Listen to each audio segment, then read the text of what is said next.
alhamdulilah.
kon délégation bi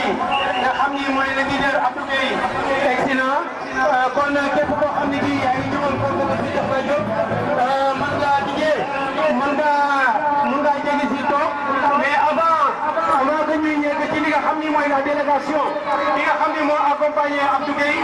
am na ñoo des invités yi nga xam ni ñoom ñoo ngi leen fii depuis avant timis ce sont nos amis de Médina Baye Gaouni, nos amis de Mbinor, nos amis de Carrière. Le représentant de Pastef mi ngi fi monsieur Dia ngeen xam kooku bu baax a baax muy monsieur Papa Dia mi ngi fii ci diwaanu Bokhol monsieur Abdoulaye Dia également mi ngi fii il est accompagné de son frère Malick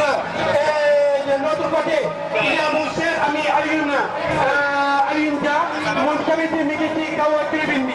voilà kon kay ni nga ko waxee rek mooy il y a le leader qui vient d'arriver avec une forte délégation en tout cas il est accompagné de Oustaz que tout le monde connaît Oustaz Daoud Gaye également oui Moussa kooku sama Oustaz la man marxuti laa xaditan baxdahu fa kun xaditana xasanan liman waa nit ku nekk da nga fexe ba defal sa pénc defal sa société loo xam ni boo fi jógee ñu la koy fàttaliku di la ko waxtaanee ak di ko ñaanal kon mu nekkoon ndaw loo xam ni ndaw bu am taxawaay la ndaw lu amul gis-gis la ci wàllu liggéeyam ci wàllu dëkkam ci wàllu itam réewam yàlla dogal nañ tey mu dem ci këru dëgg bi ñun ñu nekk fii tey di ko fàttaliku ko ñaanal ñu jàngal ko faatihatul kitaab jàngal ko fukki Ixlaas ak benn jox ko hadiya yonent bi sallallahu alayhi wa sallam yal na ko yàlla yërëm yal na ko yàlla teere jannatul firdaws bismillah. En 2 minutes, ce serait difficile, parce qu'on a beaucoup de choses à dire, mais on va résumer quand même. Yàlla dafa def jamono ñu def benn constat. C'est un groupe d'intellectuels. Ñu xalaat suñu commune. Ñu xool ni pratiquement on a beaucoup de ressources.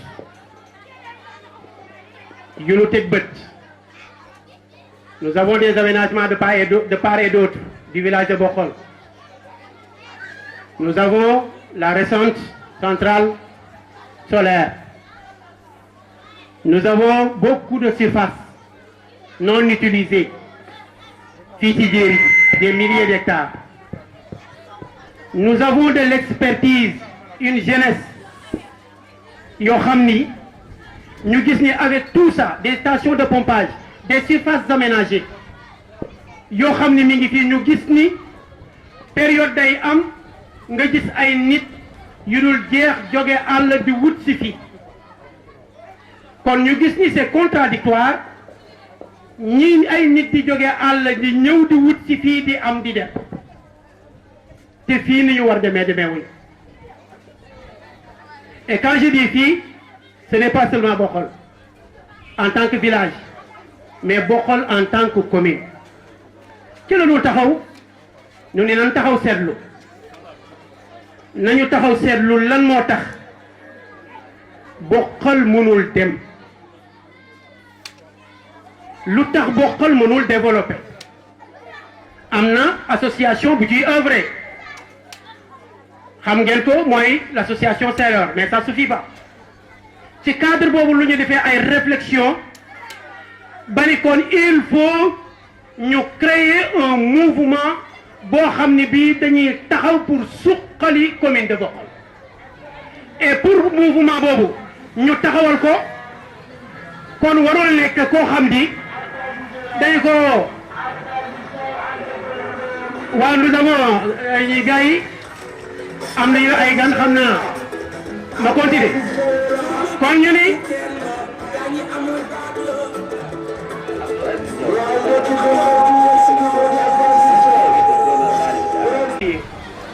commencé woon naa ko waaye wolof dafa wax ni ku am gan yow frère commencé woon nañu suñu waxtaan mais mënuloo am hérité de cette taille ba pare doo interrompre say activité te moom mooy suñu invité d'honneur donc c'est normal mu am biir rupture ñu jégalu ci rek dañ doon wax ni MSTB c'est un mouvement wax naa lu tax mu judd ndax damay faral di wax ni suñu papa yi dañ daan wax suñuy doom ba ñu màgg ñoom ñëpp ils sont exploités chaque journée dans la pauvreté comme dañ daan wax ni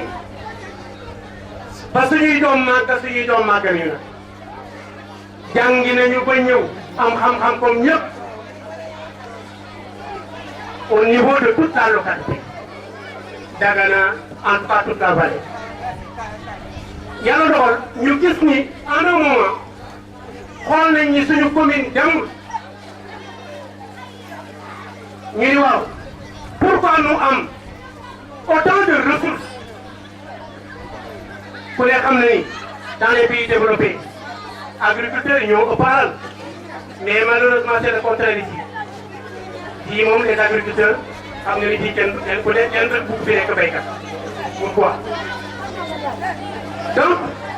ñu gis ni suñu commune demul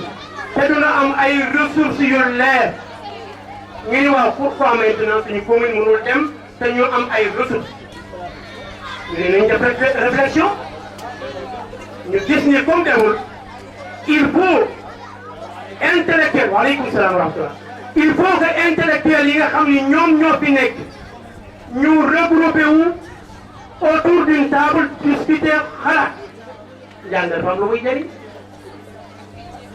ba ñu xalaatee ñu gis ni kon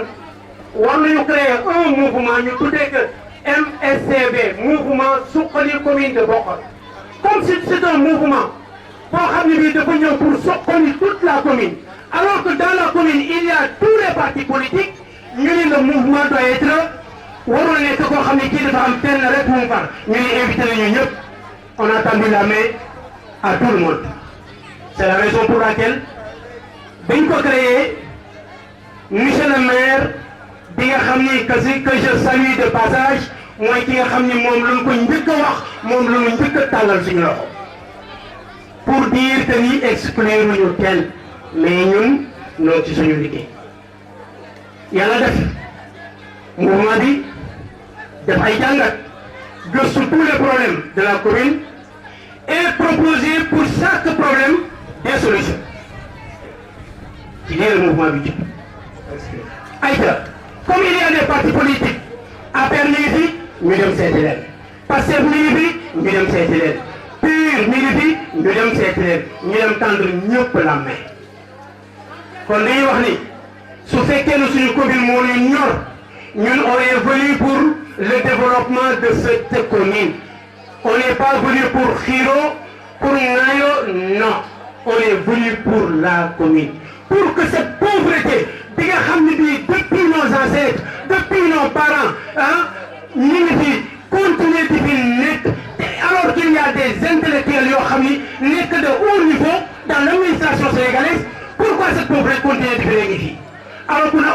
qu'on a des terres aménagées yoo xam ni bariwul fu muy am de part et d'autre du village on a jéeri ji mi ngi fii am nañu ndox am nañu soleil am nañu le climat am nañu la jeunesse boo xam ni bëgg nañu liggéey pourquoi maintenant ñu war a continuer dans cette pauvreté c'est ce que MSCB dit non mais quand tu dis non tu vas proposer quelque chose quelle est cette chose là moi il y a des problèmes il faut apporter des solutions on a proposé des solutions l'un de notre fait la population de Bokhol je répète encore une fois quand je dis Bokhol c'est Bokhol commune ce n'est pas Bokhol village kon su ma waxee ni la population de Bokhol mooy Carrière mi ngi fi Belel Gawri mi ngi fi Mbilor mi ngi fi et cetera et cetera et cetera donc pour terminer ci lii le mouvement bi jub mouvement bi nag ma fàttali ni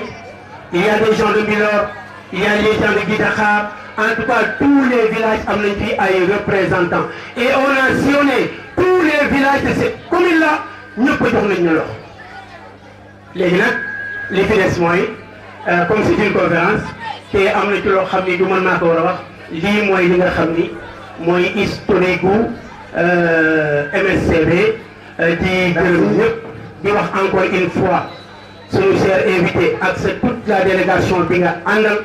suñu mbokki Dagana yi ak suñu mbokki gaay yi ñu ñu wër ñëpp ñoo ngi leen di wax soyez la bienvenue wasalaamaaleykum wa rahmatullahi taala wa barakatuh kàttan ko kooku mooy grand Alioune danaa kàttan bu baax a baax kon su tënkee wax ji mooy mouvement bi. Ibo baax na trop ci wane dëkk baax na trop ci génne culture dëkk donc c'est préférable événement yi ba amee nii ñu invité leen ci parce que nit ku nekk ak sa culture mais lépp looy def pour jaay sa dëkk rek dañ koy def bii bu ñu paree fii dañuy woo rek monsieur Tassé Gueye secrétaire général du mouvement Suqali commune de Bokhol. Monsieur Tassé Gueye, secrétaire général du mouvement pour le développement de Bokhol, qui est un professeur de philosophie, un expert en sociologie, mais aussi quelqu'un qui connaît tellement les stratégies de développement, les gouvernances locales, les projets de développement local, etc. Qui a œuvré avec beaucoup d'ONG, avec beaucoup d'organisations gouvernementales dans ce pays, surtout dans la région de Louga. Monsieur Tassé Gueye, un digne fils de Bokhol, je vais dire promotionnaire de M. Abdou Gueye, donc pour dire toute la crème qu'il y a dans le mouvement MSCB. M. Tassé Gueye, à vous l'honneur.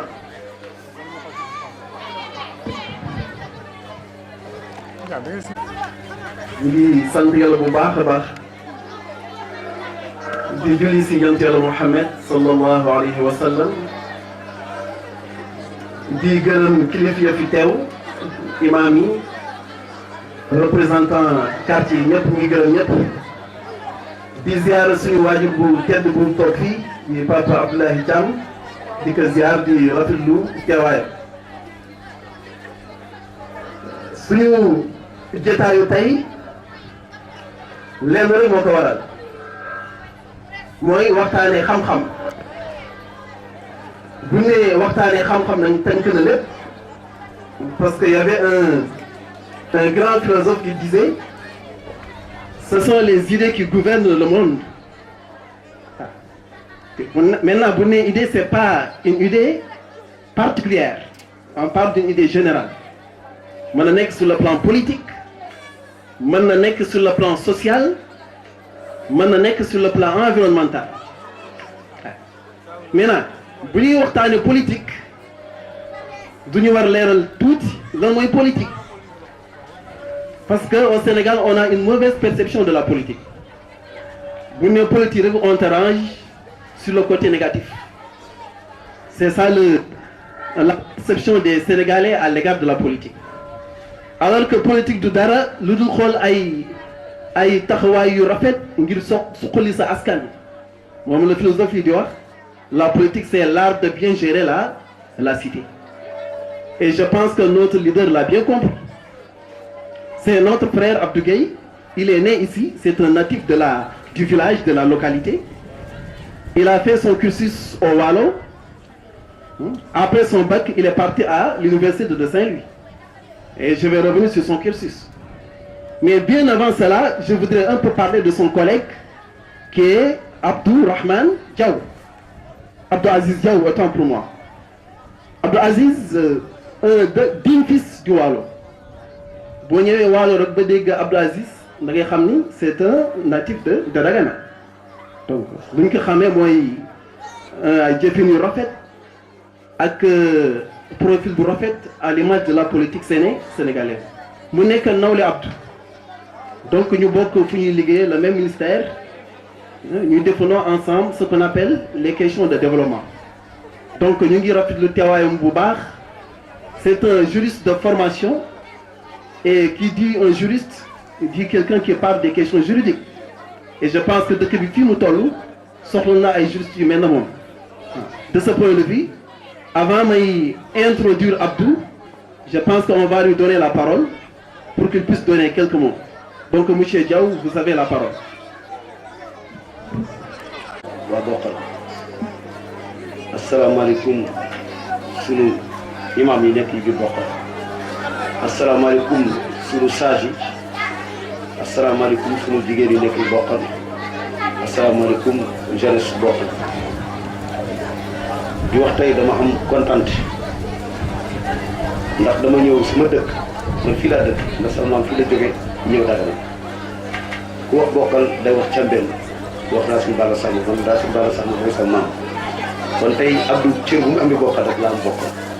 moo tax tey su ma ñëwee Bokhol damay kontaan sama xol day fees del ndax dama ñëwaat si sama ay mbokk di leen gërëm nag ndax dama jàpp ni àddina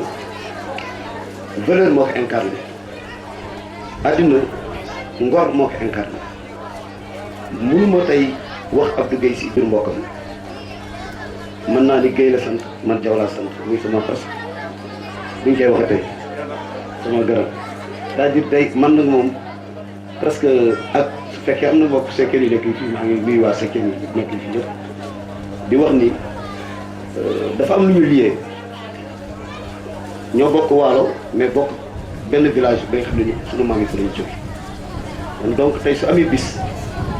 man ñëwuma si Abdou Gueye mais dama ñëwaat si sama ay mbokk di wax dama am kontaan trop si moom ndax dama gis la nga xam ni si nit moom lay nit bu baax am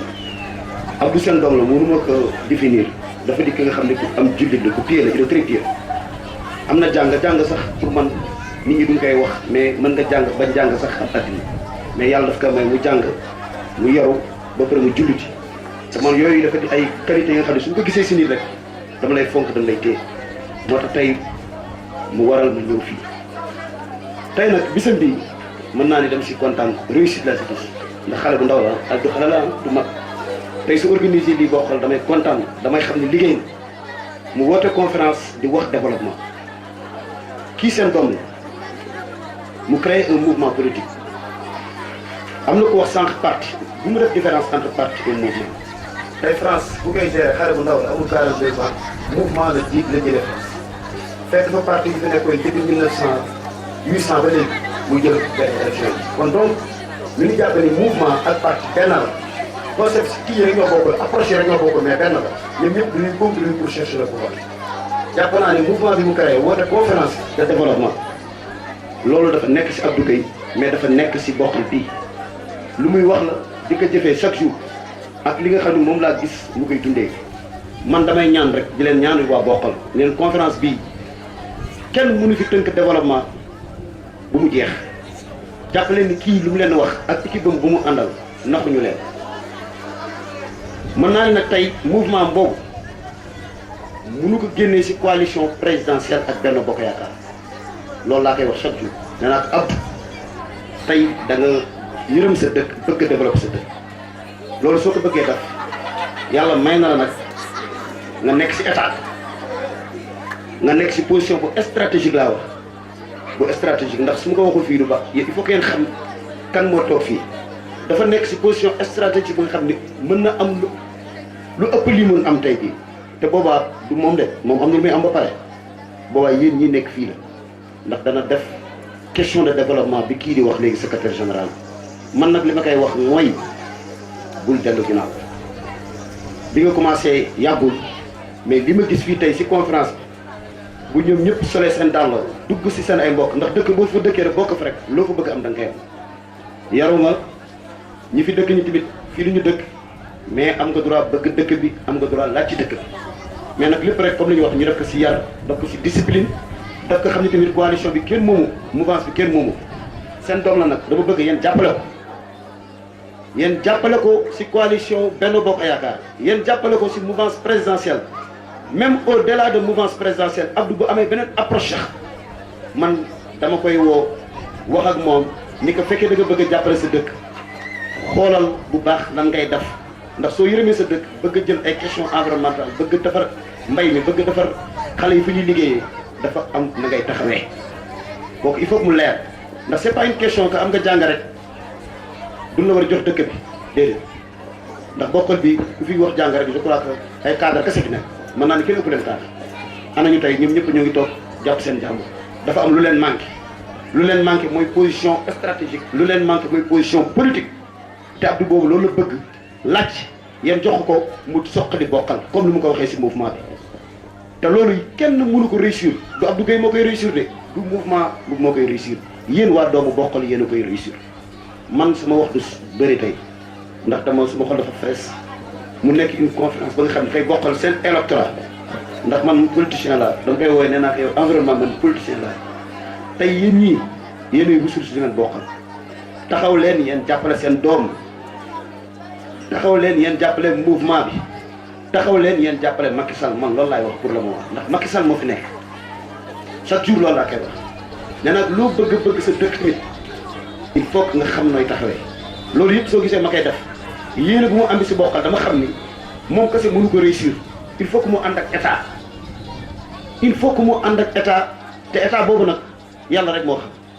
ñu ngi ñaan yàlla nag ñu yàgg fi 2024 luy ñëw xamagul bu ñëwee tamit bëgg nañu lépp lu mën xew yàlla nañu ci yàlla boole man dama kontaan di gërëm nag responsable yi ma àndal bëgguma lim mais je crois que joxe nañu seen tur waa Dagana yu ànd ak man bëgguma lim mais kontaan naa ci yéen jàpp leen fi yéen ñëw tey seen dëkkal fi yéen ñëw tey seen commune am na ñuy yeewoo Dagana bokkal li ñuy xëy di voté fii di voté seen bokkal am na ñuy nelawee fii bu élection jotee Dagana ñu ñuy voté man yi wax ak yéen sama ay militants yu bëri ñu ngi fi bokkal te Dagana ñu ñuy voté ndax dama jàpp ni bokkal laa bokk war naa fi am ay militants ñuy voté Dagana wax naa ko sax Abdou Diouf tooñ nee naa ko révision bii di ñëw sax incha allah rabbi donc man sama maam Samba la sant Racine Ba la sant mooy sama maam dinaa la jàppale côté bu mu mën jàppale dinaa ko def en tout cas tey conférence bi li mu si gis tey approche bii jeunesse bii bu ñu jógee ak responsable politique ak imam yi Abdou seen doom la si dëkk bi la dëkk taxaw leen ngeen jàppale ko dëkk bi nag comme li may wax rek ñëpp fi dëkk mais ku am sa doom tamit da nga koy téye boo ko téewul daa téye beneen doomu jàmm ku bëgg bokkal parfois dama koy wax ma ne ko Abdou yow est-ce que doo def nànk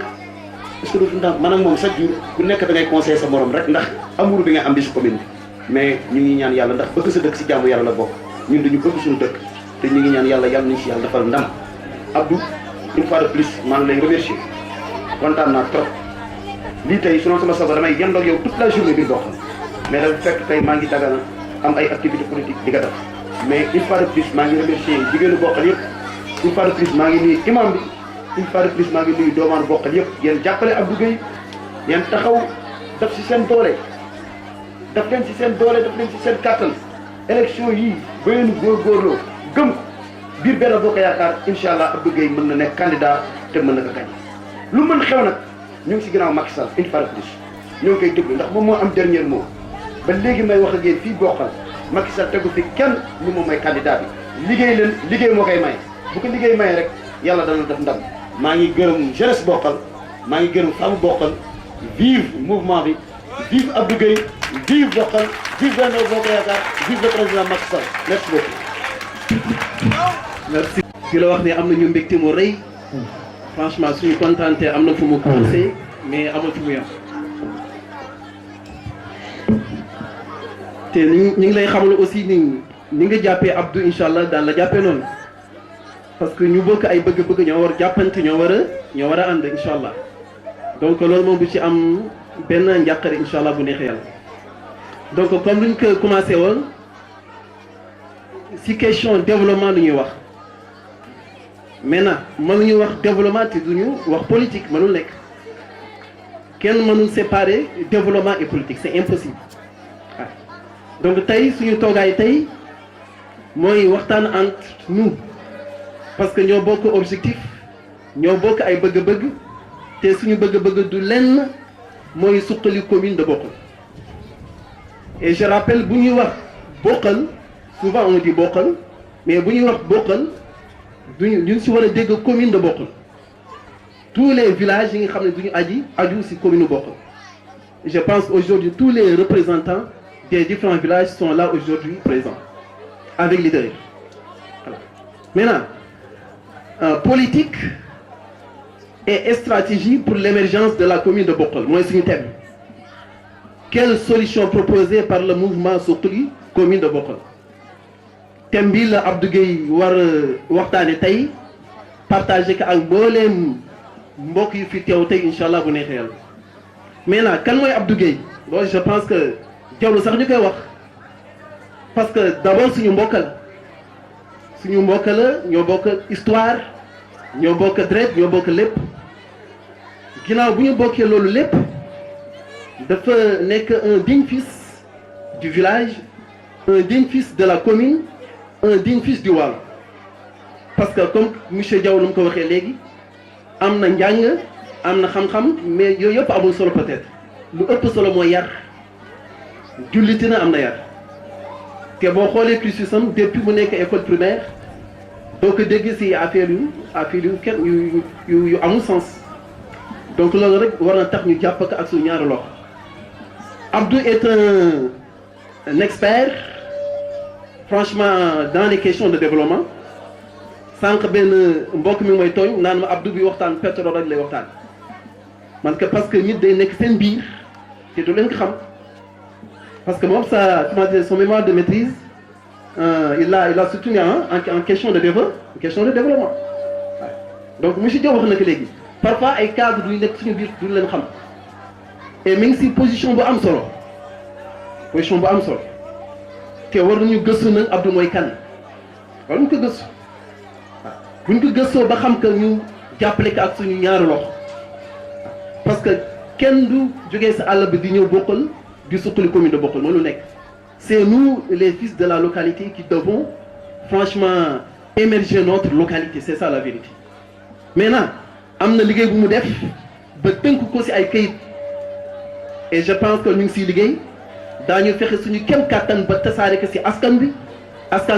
tasaare ko si gox bi si wolof yu leer ba ñëpp xam que su ko defee ñu xam ne Abdou mooy kan voilà donc voilà seen ki mooy seen doom pour bañ guddal wax am na ñàng am na yar am na teggin te ñëpp xam nañu donc lu ñuy ñaan rek mooy ñu joxante loxo jàppale suñu doom jàppale suñu rek jàppale suñu jarbaat xam ne bu ñu ko jàppale suñu bopp lu ñu jàppale. commune de Bokhol dafa sonn boo ñëwee Bokhol bay génn sa xol day metti parce que commune de Bokhol am na lépp am na richesse yëpp am na fi Bokhol am na jant Bokhol am na ndox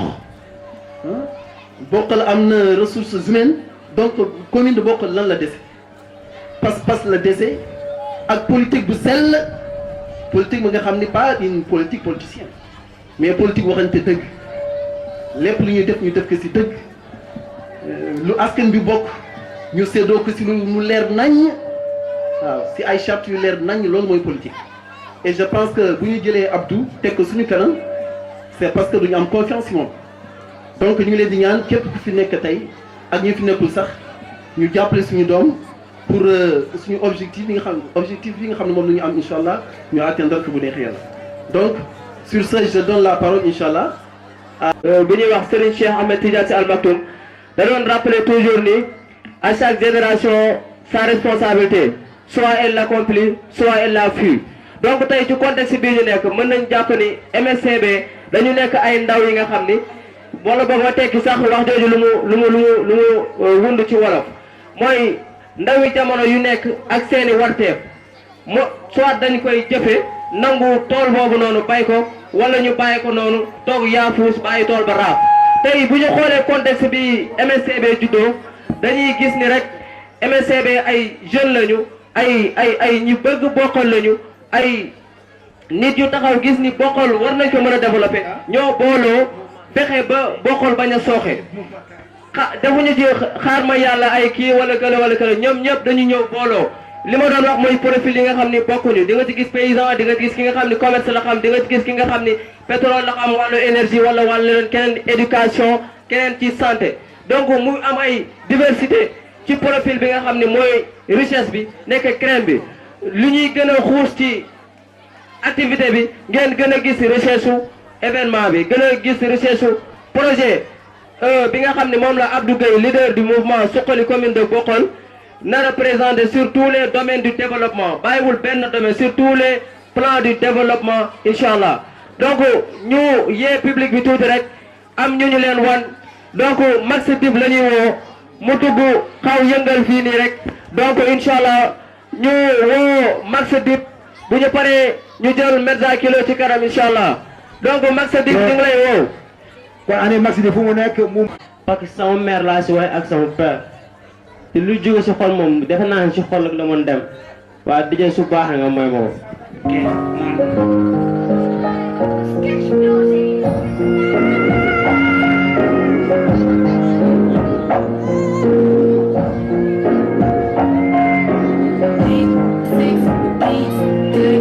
gis-gis bu gaaw di ngelaw tëdd dawal nelaw every time every night xel bi ne si maama dëkkee di bañkat dëkkee di doowaan ngir teral ñu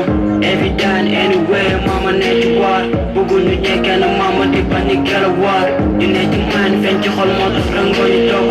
fàttaliku bi may xale temps la teral nelaw guddi lu am ci lu baax añ ko sa bopp ngir rek ñu bee dem naa la safa maama metti takkeel ko su si jàppante loolu op de tasi naaj bu tàng bi maama baal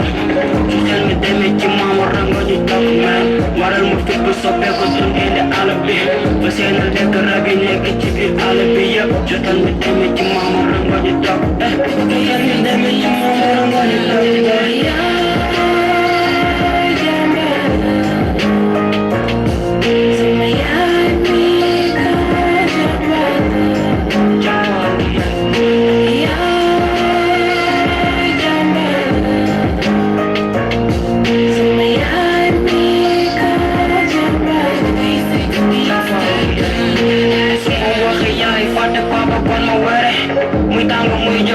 ngir guddi luñ job daana papa toog ci kër gi sax ngir guddi luñ job bañal papa takk taali muf de ñaali yërmande bi nga am ci ma papa gàcce nga lama te dem leen daw ma fépp fu ma mënti taxaw lu mën di ñàkk fa ma am fa nekk ma wax li am di ne ci xol bi dem nga génne bilaay ba mu jeex ñëw ba ci seen waajo doon bilaay ay milliardaire bu mu duna ñi ni ki ñi mu may doomu diw loolu sag la loolu sag la tool bi li ngeen ma yàgg de sama doom bu di ma sañee ak lu mu metti metti gëm ko rek yow dafa jeexi ak lu mu metti metti gëm ko rek yow dafa jeexi metti metti gëm ko rek yow dafa jeexi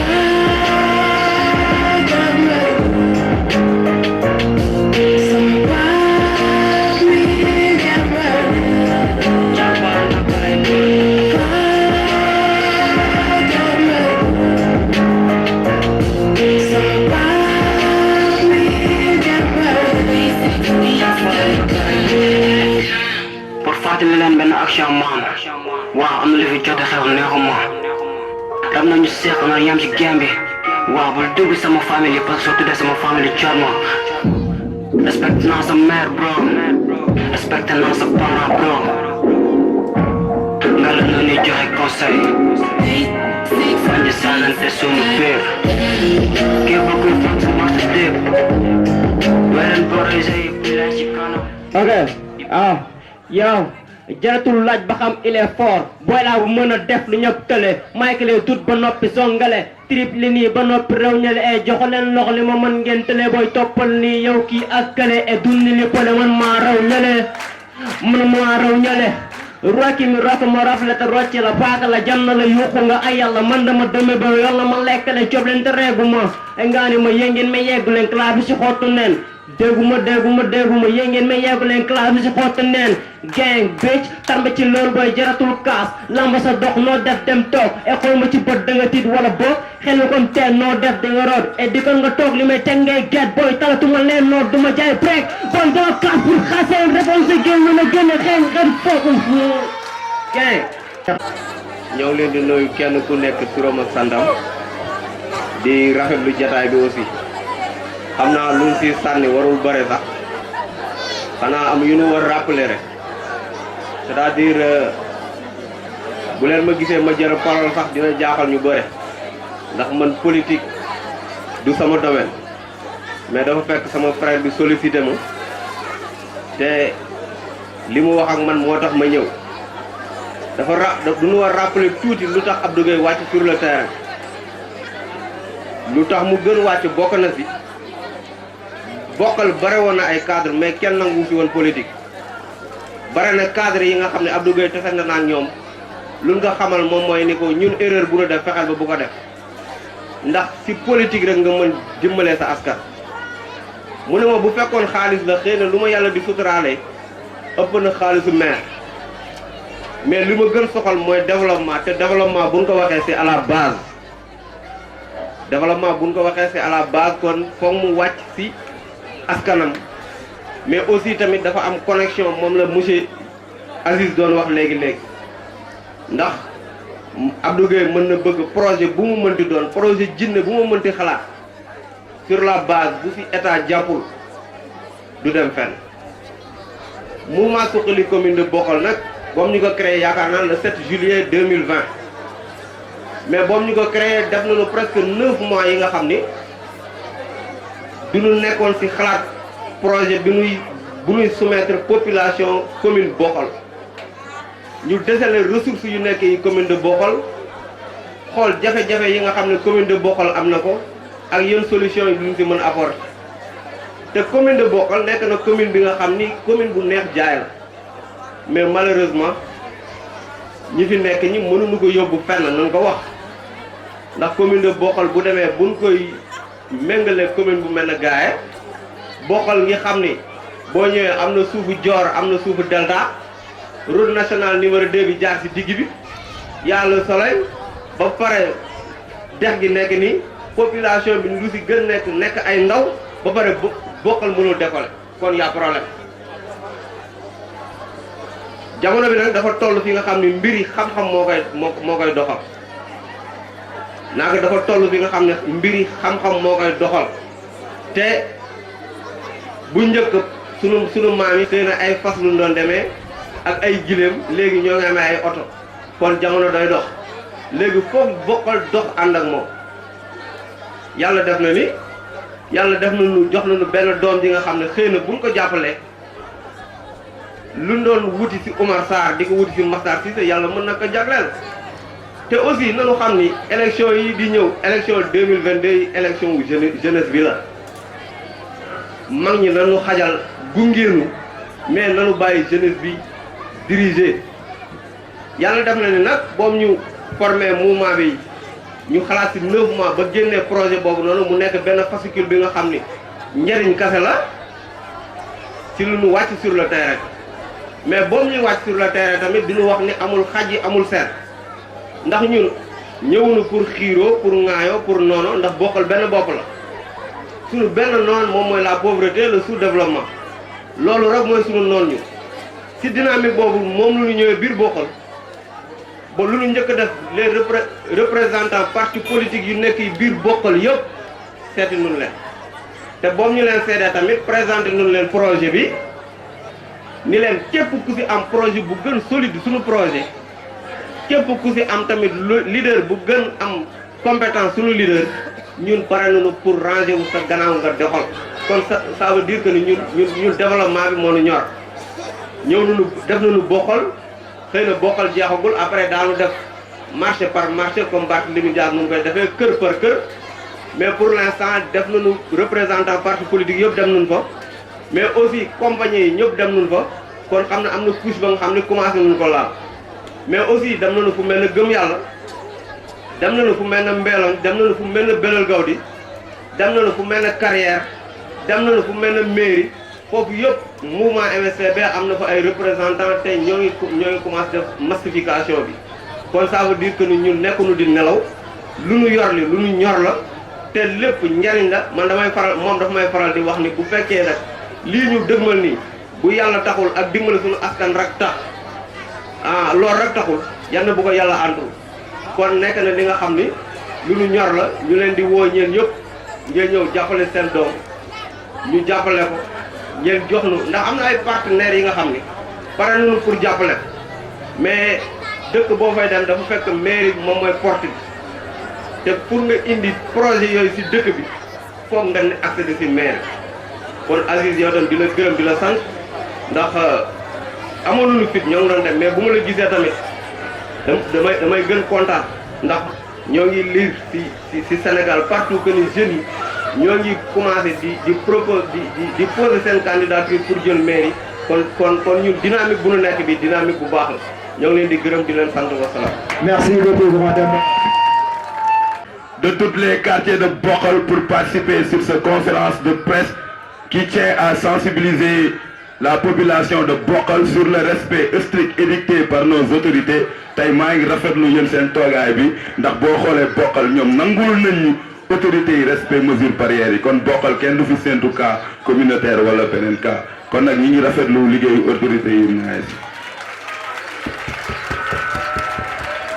dëgg la nag wax yombul quoi mais dafa nice grand bu mel nii ak ay conseils am toog nii ak sunu kilifa yi parce que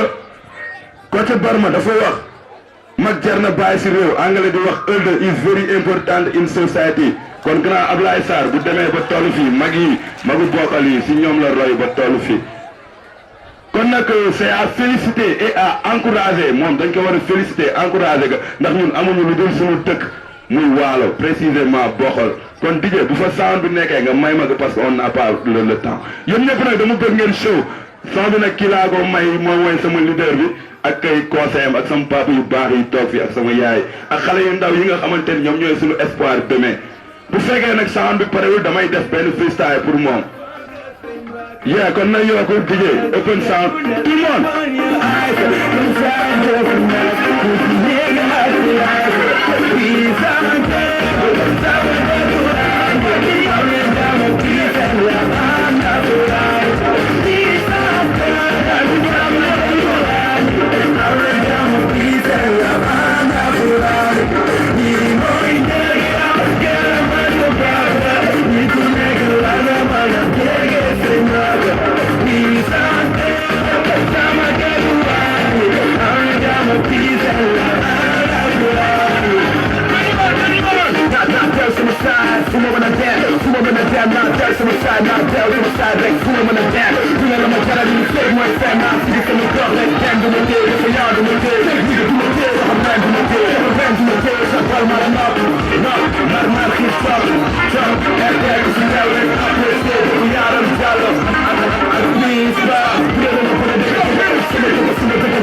Abdou Gueye donc balaa ñu koy yëkkati rek pour mu jóg wax ñu projet am wax lan mooy ay mbébétam ñu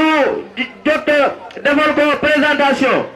dañuy wax ni monsieur Abdou Gueye ginnaaw bi mu juddoo fii ci Bokhol yaayam ak baayam fekk fii baax Abdou Gueye jàngee na fii ci école primaire mu fi jógee raam na ba yegg Saint-Louis jógee fa dem Dakar delluwaat université Cheikh Anta Diop jógee fa dem université Gaston Berger di wax ni Abdou Gueye lépp li nga xam ne muy association fii ci Bokhol Abdou Gueye mos na ci participer déjà jamono ji ñuy wax ak yéen Abdou Gueye il est le secrétaire général national de SEDOR. Il a été aussi ancien président de la commission sociale du SERB. Cette très grande association des ressortissants élèves et étudiants de Bokhol. Abdou Gueye a été aussi participant dans les mouvements de Navetan. Abdou Gueye aujourd'hui géographe de formation, expert en hydrocarbures, expert en gouvernance, expert en projet de développement, surtout local. Abdou Gueye travaille aujourd'hui en collaboration avec ENDA Tiers-Monde et beaucoup d'autres ONG. Aujourd'hui, il est le responsable environnement à GES Pétrogaz au ministère de l'énergie et du pétrole. Je rappelle que ce monsieur ici présent, ce fils de Bokhol, ce monsieur qui a appris ici à Bokhol est aujourd'hui l'un des plus grands cadres du Sénégal. Il est l'un des plus grands cadres du Sénégal. Il aujourd'hui occupe une place importante. Excusez-moi, c'est ma gorge qui est un peu sèche. Aujourd'hui, il occupe une place importante dans la haute administration sénégalaise. Ils sont en nombre, si je peux le dire, très limitatif, ayant une expertise très développée dans le domaine de l'énergie et du pétrole. Monsieur Abdou Gueye, aujourd'hui, le Bokhol a l'honneur d'avoir son fils qui a décidé de revenir au bercail, de non pas imposer ses connaissances, mais revenir à travers un dialogue avec la population, à travers toutes les mouvances citoyennes, toutes les associations sportives, sociales, toutes les personnalités, toutes les personnes influentes de ce Bokhol, leur a parlé de son projet et ils ont approuvé. J'ai rappelé il y a tantôt que le mouvement Sokholi commune de Bokhol a dans sa composition des éléments qui sont du parti PASTEF, de Benno Bokk Yakaar et entre autres, pour juste dire que la nouvelle donne, il y a une nouvelle donne, il y a une dynamique nouvelle qui est le développement de Bokhol et uniquement le développement de Bokhol qui ne doit reposer que sur les fils de Bokhol. Et il faudra que la donne change, il faudra que les gens comprennent cela. Donc M. Abdou Gueye, Bokhol ngi lay déglu et tu as intérêt à les convaincre. M. Abdou Gueye.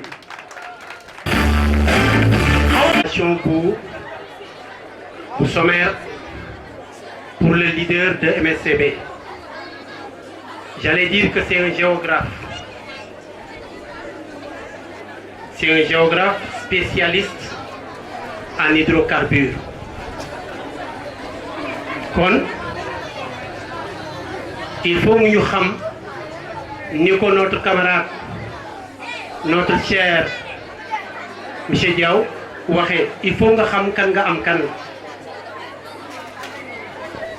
Je dis que c'est un géographe. Il est un spécialiste en hydrocarbures. Il est également, après les études universitaires, au moment où je vous parle, c'est un doctorat. Après njàngam dafa jaar ci ay ONG, en l'occurrence ENDA Tiers-Monde. Bari na des installations yoo xam ni des chambres froides ak lépp loo xam ni nekk na ci ONG boobu ngeen di dégg ENDA Tiers-Monde def na ci liggéey bu rëy pour ne pas être long. Kon ñu xam ni avant que muy accéder au ministère des énergies dafa am jaar-jaar ba tax lii di réewu Sénégal soxla xam-xamam ba tax ñu jox ko macha allah poste stratégique comme l'a si bien dit monsieur Diaw. Donc kooku mooy doomaanu Bokhol tey au moment où je vous parle il fait partie de ceux qui décident et qui parlent ci au nom de l'État du Sénégal ci li nga xam ni moom mooy jëm ci wàllu pétrole ak i gaz te kenn ku nekk pour terminer xam nañi réew yi développé yëpp pétrole bokk na ci li leen développé pétrole ak gaz bokk na ci li nga xam ni actuellement gis ngeen Sénégal bu nga ko amee tey rek façon firme internationale boo gis dégg nga ci Sénégal kon kii mooy monsieur Guèye ma ko doon leeral rek pour nit ñi xam ni c'est un fils de Bokhol mais yàlla suturaal ko mu egg ci yenn niveau kon il faut que nit ñi xam ko pour ñu jàppale ko suñ ko jàppalee suñu bopp lañ ko lu ñuy jàppale te nun nag suñu Bokhol gi ak suñu commune bi ak suñu localité bii mooy la vallée wax dëgg yàlla ku mel ni moom ku mel ni monsieur Diaw ku mel ni keneen ku mel ni keneen dañ leen war a téye jàppale leen ba tax li nga xam ni mooy sunu situation yi ñu nekk comme li ma ko waxee woon. asalaamaaleykum maa ngi nuyu ku ci nekk ci turam ak santam di am mbégte vraiment ci jataay bi mais balaa ñuy def dara rek dañuy delluwaat santaat yàlla parce que xëy na yombul nga dajale li ci nit. jël seen ay activité defe naa balaa ngay wax benn moo war nga leen mastawu coono mais également war nga leen sant ngeen gërëm leen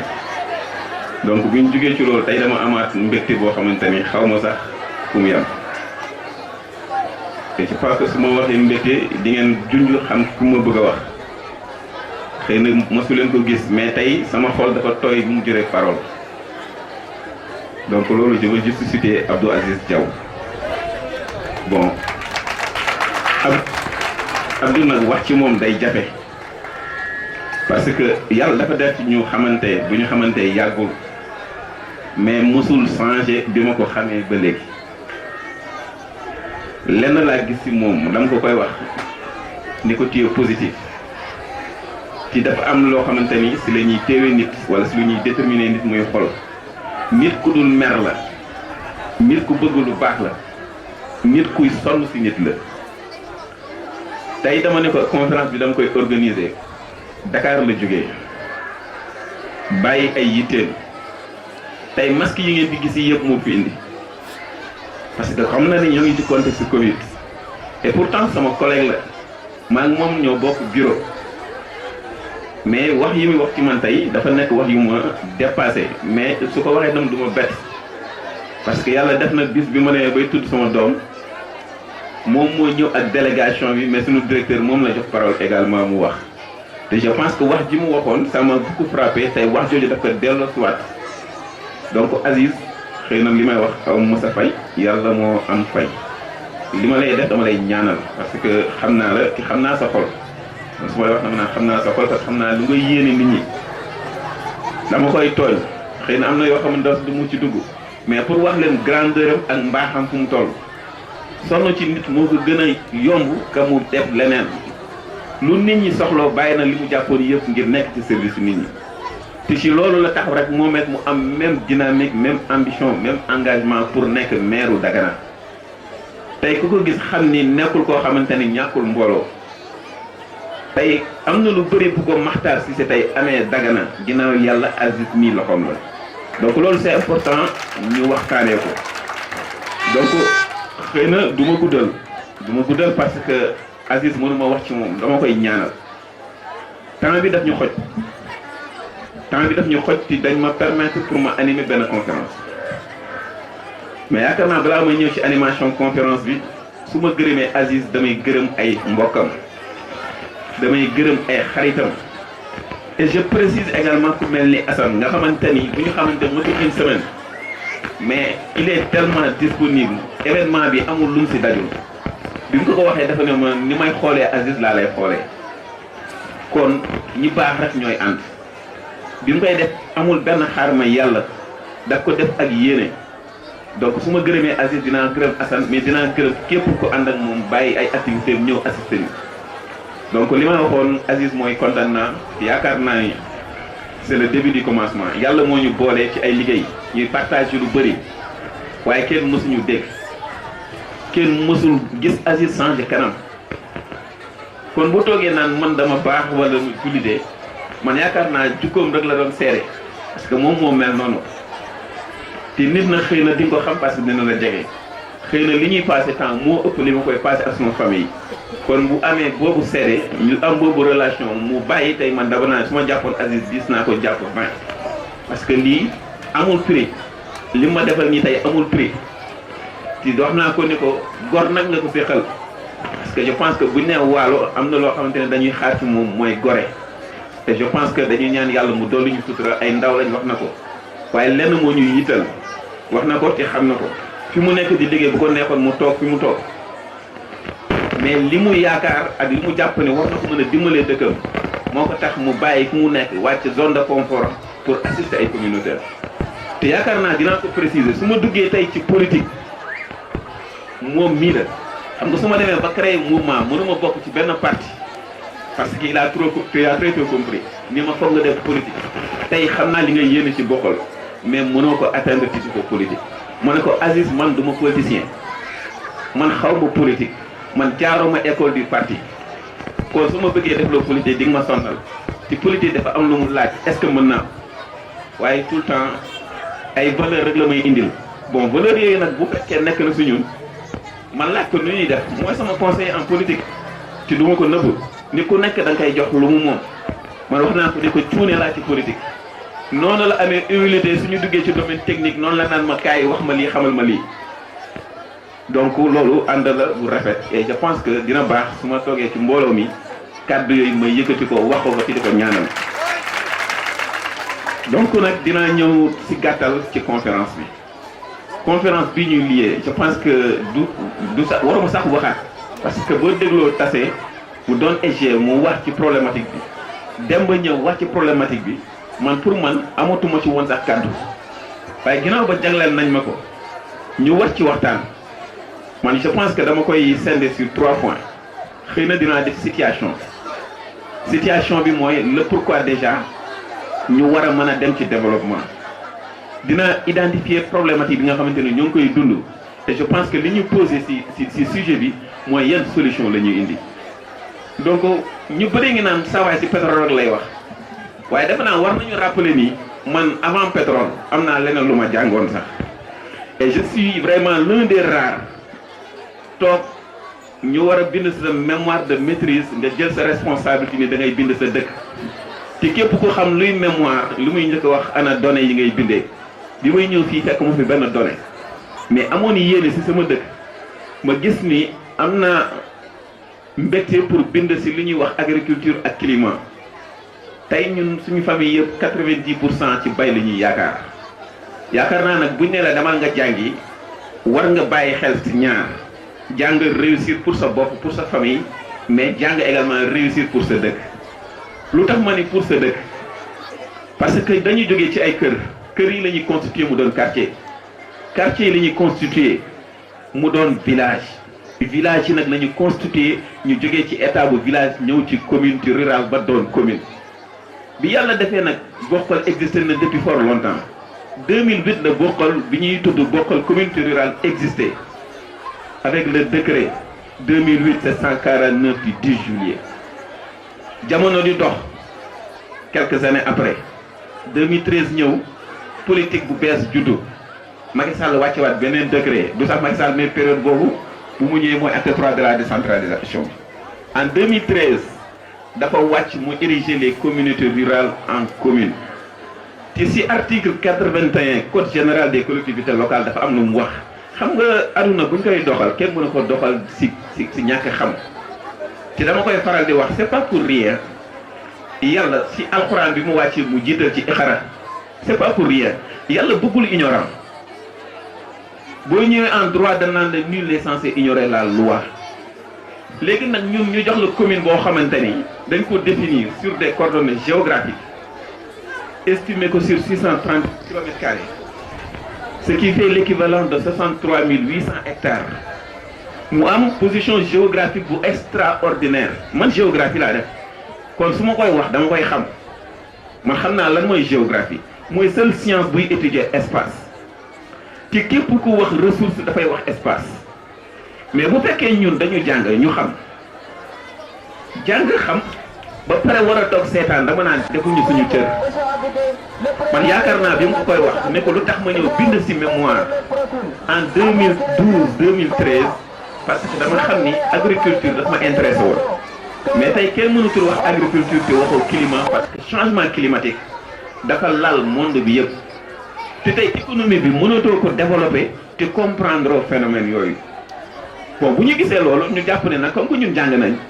ñi fiy liggéey jànguñu mais lan mooy nekk suñu rôle est-ce que dem jàng am liggéey toog sa ruq wala man dama ne war nañ dem au-delà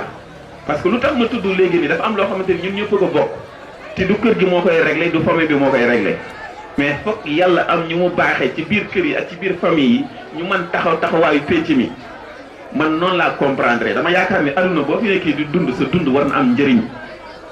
bu ñu deewee nag ñu def bilan depuis 2008 à 2021 ñu gis tey su suñu niveau de développement toll ma ni am nañu retard bi dañ ko waxtaanee ak ñi nga xamante ni ñooy suñu ay mbokk parce que yaakaar naa ni nit ki lépp lay wax ak moom jiitalal dëgg kii nga xamante ni yàlla tey da ko fi teg yàlla moo fi teg te kenn mënu ko fi jëlee ti neexu suñu borom yàlla moo fi teg te dinañ ànd ak moom ci àndu nawle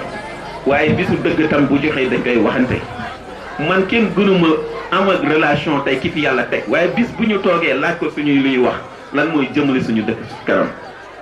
te bu tax ma ñëw ci communauté rurale ñëw ci commune cité l'article 81 du code général des collectivités locales définir les 9 compétences yu commune war a exercer bu ñu toogee ñun du ko seetaan nekkatul suñu cër donc loolu moo ñu yëkkati loolu moo ñu animé mais nekkul privilège nekkul poste parce que yàlla moo ñu suturaal sans ñu def politique yàlla dimbali nañu ba ñu liggéey bu doon privilège la damay toog mais nag nit boo nekkee ci société da ngay am conseiller dañu toog ak ay mag ñu xamal nag kat ñi booy def nañ erreur te waru leen ko def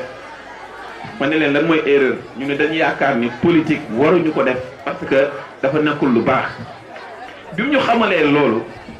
ñun yàlla daf ñu suturaal ñu dugg ci ay instances yu yaatu ñu xam ni lépp looy définir tey ci politique lay jaar lépp loo mën a yëkkati tey ci stratégie lay jaar moo tax ñu proposé thème bii ni politique stratégie pour l'émergence tey yéen a ngi déglu plan Sénégal émergent parce que boo ñëwee ci niveau émergence parce que da ngay quitter espace sous développement dem ci émergence pour dem ci développement donc sauté wuñu étape bi ñun ñu ne suñu commune am na ndox li gën a jafe am na suuf ku wax 63 800 hectares kon yow xam nga ne am nga suuf ñun ñoo ëppale Dakar suuf capitale du Sénégal commune de Bokhol moo ko ëpp suuf ñun ñu am jant boobu noonu moo ñu permettre en Afrique de l'Ouest ñu installé fi 2 premiers projets énergétiques centrale solaire bi yéen ñëpp gis ngeen ko waaye njëriñam moom lay posé est-ce que nit ñi xam nañ ko tey mu nekk investissement de 17 milliards pour centrale solaire investissement de 17 milliards minimum yàlla defati ñu dégagé waat beneen projet ci stockage d'énergie investissement bi nekk 20 milliards donc ci commune Bokhol projet de 38 milliards presque mi ngi fi ay investisseurs def ko fi mais à chaque fois dañuy wax bu ñu nee développement dañ naan équilibre d'intérêt te dañuy identifier les acteurs commune bi dafa nekk acteur mais qui doit représenter la commune ñu ñëw état nekk acteur état moom xam naa ko parce que dafa laa nekk ku am doole la te lu mu bëgg wañ da koy wañ mais privé bi également nekk acteur parce que il est entouré des experts qualifiés dans tous les domaines ñun ñu nekk nag doomaanu Bokhol man dama naan bay si say weewu tànk bu fekkee yàlla def na tey ñu am 2 projets yooyu man ma am information parce que projet yooyu pour nga def ko da ngay def étude d'impact environnemental et social étude d'impact bi si premier projet bi dégagé na une enveloppe de 2 milliards pour un projet qui fait 20 ans c'est-à-dire ñaar fukki at yàlla def donc ñaari projet yooyu kese waxuma liñ ci gagné mais li nga xamante ni moom la ñuy wax RSE responsabilité sociale des entreprises nekk na une enveloppe de 4 milliards sur 20 ans xam nga lan lay nuru lool mooy sur 20 ans côté social 2 projets yooyu war na mën a générer chaque année 200 millions pour commune de Bokhol kon man bu ma gisee ñu am problématique ñu dem Mbeelooñ ñu ne amuñu ndox ñu ñëw Carrière ñu amuñu courant ñu jël plus de 80 000 panneaux installé ko ci mënuñu ñëw ci adaptation bi mënuñu ñëw ci évolution système énergétique bi ça pose problème loolu mooy paradoxe kon bu ñu yàlla xamalee loolu je pense que duma sama xam-xam sorowul ci diine waaye dañuy faral di wax kullukum raa'in wa kullukum mas'uulun an ra'iyyatihi foofu tubaab bi daf koy yóbbu ci niveau de responsabilité mu sànde ko en 3 parties la responsabilité diagonale la responsabilité horizontale et la responsabilité verticale kon nit ku nekk tu dois être responsable moom la Fano doon wax c'est une question de responsabilité nit ku nekk war nga am mission sa génération bu nekk am na mission ñaara yam soit da ngay trahir sa mission wala nga accomplir ko mais ñun bu ñu gisee loolu ñu gis ni code bi may nañu ay opportunité nga gis les 9 compétences mu dégagé la ko nga gis juristes yi xam na li may wax parce que ñun code bi moo nekkoon suñuy état de référence bi code bi joxe opportunité yëpp ñu gis ni doxuñu ci ma ni y a problème mais y a problème du ma nekk opportunité yëpp ñu gis ni doxuñu ci ma ni y a problème mais y a problème du ma nekk di dinga ci fi nekk du ma nekk di wax ci ginnaawam yàlla def na bi ñu demee ba war a tëgg mouvement bi il a été le premier bi ma informé woo ko sama téléphone wax ko ko ni ko sama frère nga ci dara du ko dindi waaye li nga téye ñun dañuy ñëw pour jàppale parce que attanatoo ko lu tax ma ne attanatoo ko politique communauté rurale bokkul ak politique commune la signature est très importante signature mooy lépp kii xam na lu may wax parce que juriste la te xam na luy contrat bu ma gisee ñu teg centrale solaire ñu signé ma lire protocole bi automatiquement ma comparé que avec d'autres centrales dama ne y a problème y a problème pourquoi conseil d'administration bi ñun amuñu fa accès ku amul accès ci conseil d'administration mënoo am accès sur l'information et ku amul accès sur l'information mënoo protéger ses intérêts mais loolu du caaxaan bi ñu jàngatee loolu ma ne ko même si tu n'as pas le droit nga am accès ci conseil d'administration am nga droit en tant qu'acteur nga nekk un observateur pour suivre au moins l'information mais amul parce que tam acteurs yi amuñu ay xarit ce ne sont pas des philanthropes lenn moo leen ñor mooy nan la ñuy def ba am bénéfice donc nit ku nekk war nga xool tey lan moo war nekk sa combat ba difficulté yi ñuy dugg ñu mën ko régler beneen bi ma jàngat aussi sama mémoire ma gis ni Bokhol zone agricole la waaye y'a le phénomène naturel dex gii ngeen di gis réseau hydrographique bi Bokhol daf ci occupé 51 kilomètres ñun ñu am chance trop am accès ci dex gi waaye dafa nekk benn obstacle ci ñun ci terre aménagée yi tey bi ma defee cumul entre les 2 grands aménagements bi daté en 74 sur cuvette de Dagana plus Grand Djerba en 2000 ça ne fait pas 2000 hectares kon war nañ ci indi solution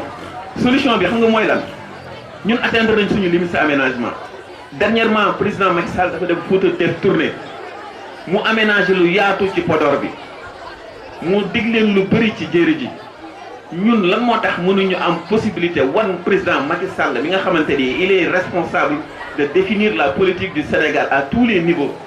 parmi les 557 communes yu existé ñun dañ ci bokk Aziz wax na ko Demba wax na ko dafa am déconnexion bi am un maire bu mënutul définir un programme clair porter ses intérêts mënul développer commune boobu je donne l'exemple de Sandiara il n'a même pas besoin les fonds d'appui ou fonds de concours que l'État donne kon loolu lan nga ciy tiré mooy lan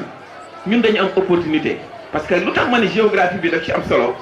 dañoo nekk Sénégal ñun dañu am opportunité parce que lu tax ma ne géographie bi daf ci am solo dañoo nekk Sénégal ñu scindé ko en département dernièrement la ñu am 46 départements ñu yóbbu ko ay communes mais les maires ont la même responsabilité que le président de la République mission mooy sur les 9 compétences yi ko code bi jox qu'est-ce que je vais faire pour développer ma commune partenariat bi moo war a nekk tey suñu force donc dañ ko dégager mais tey dafa am lu jamono wane mooy comme ñu digitaliser ñun suñu fonctionnement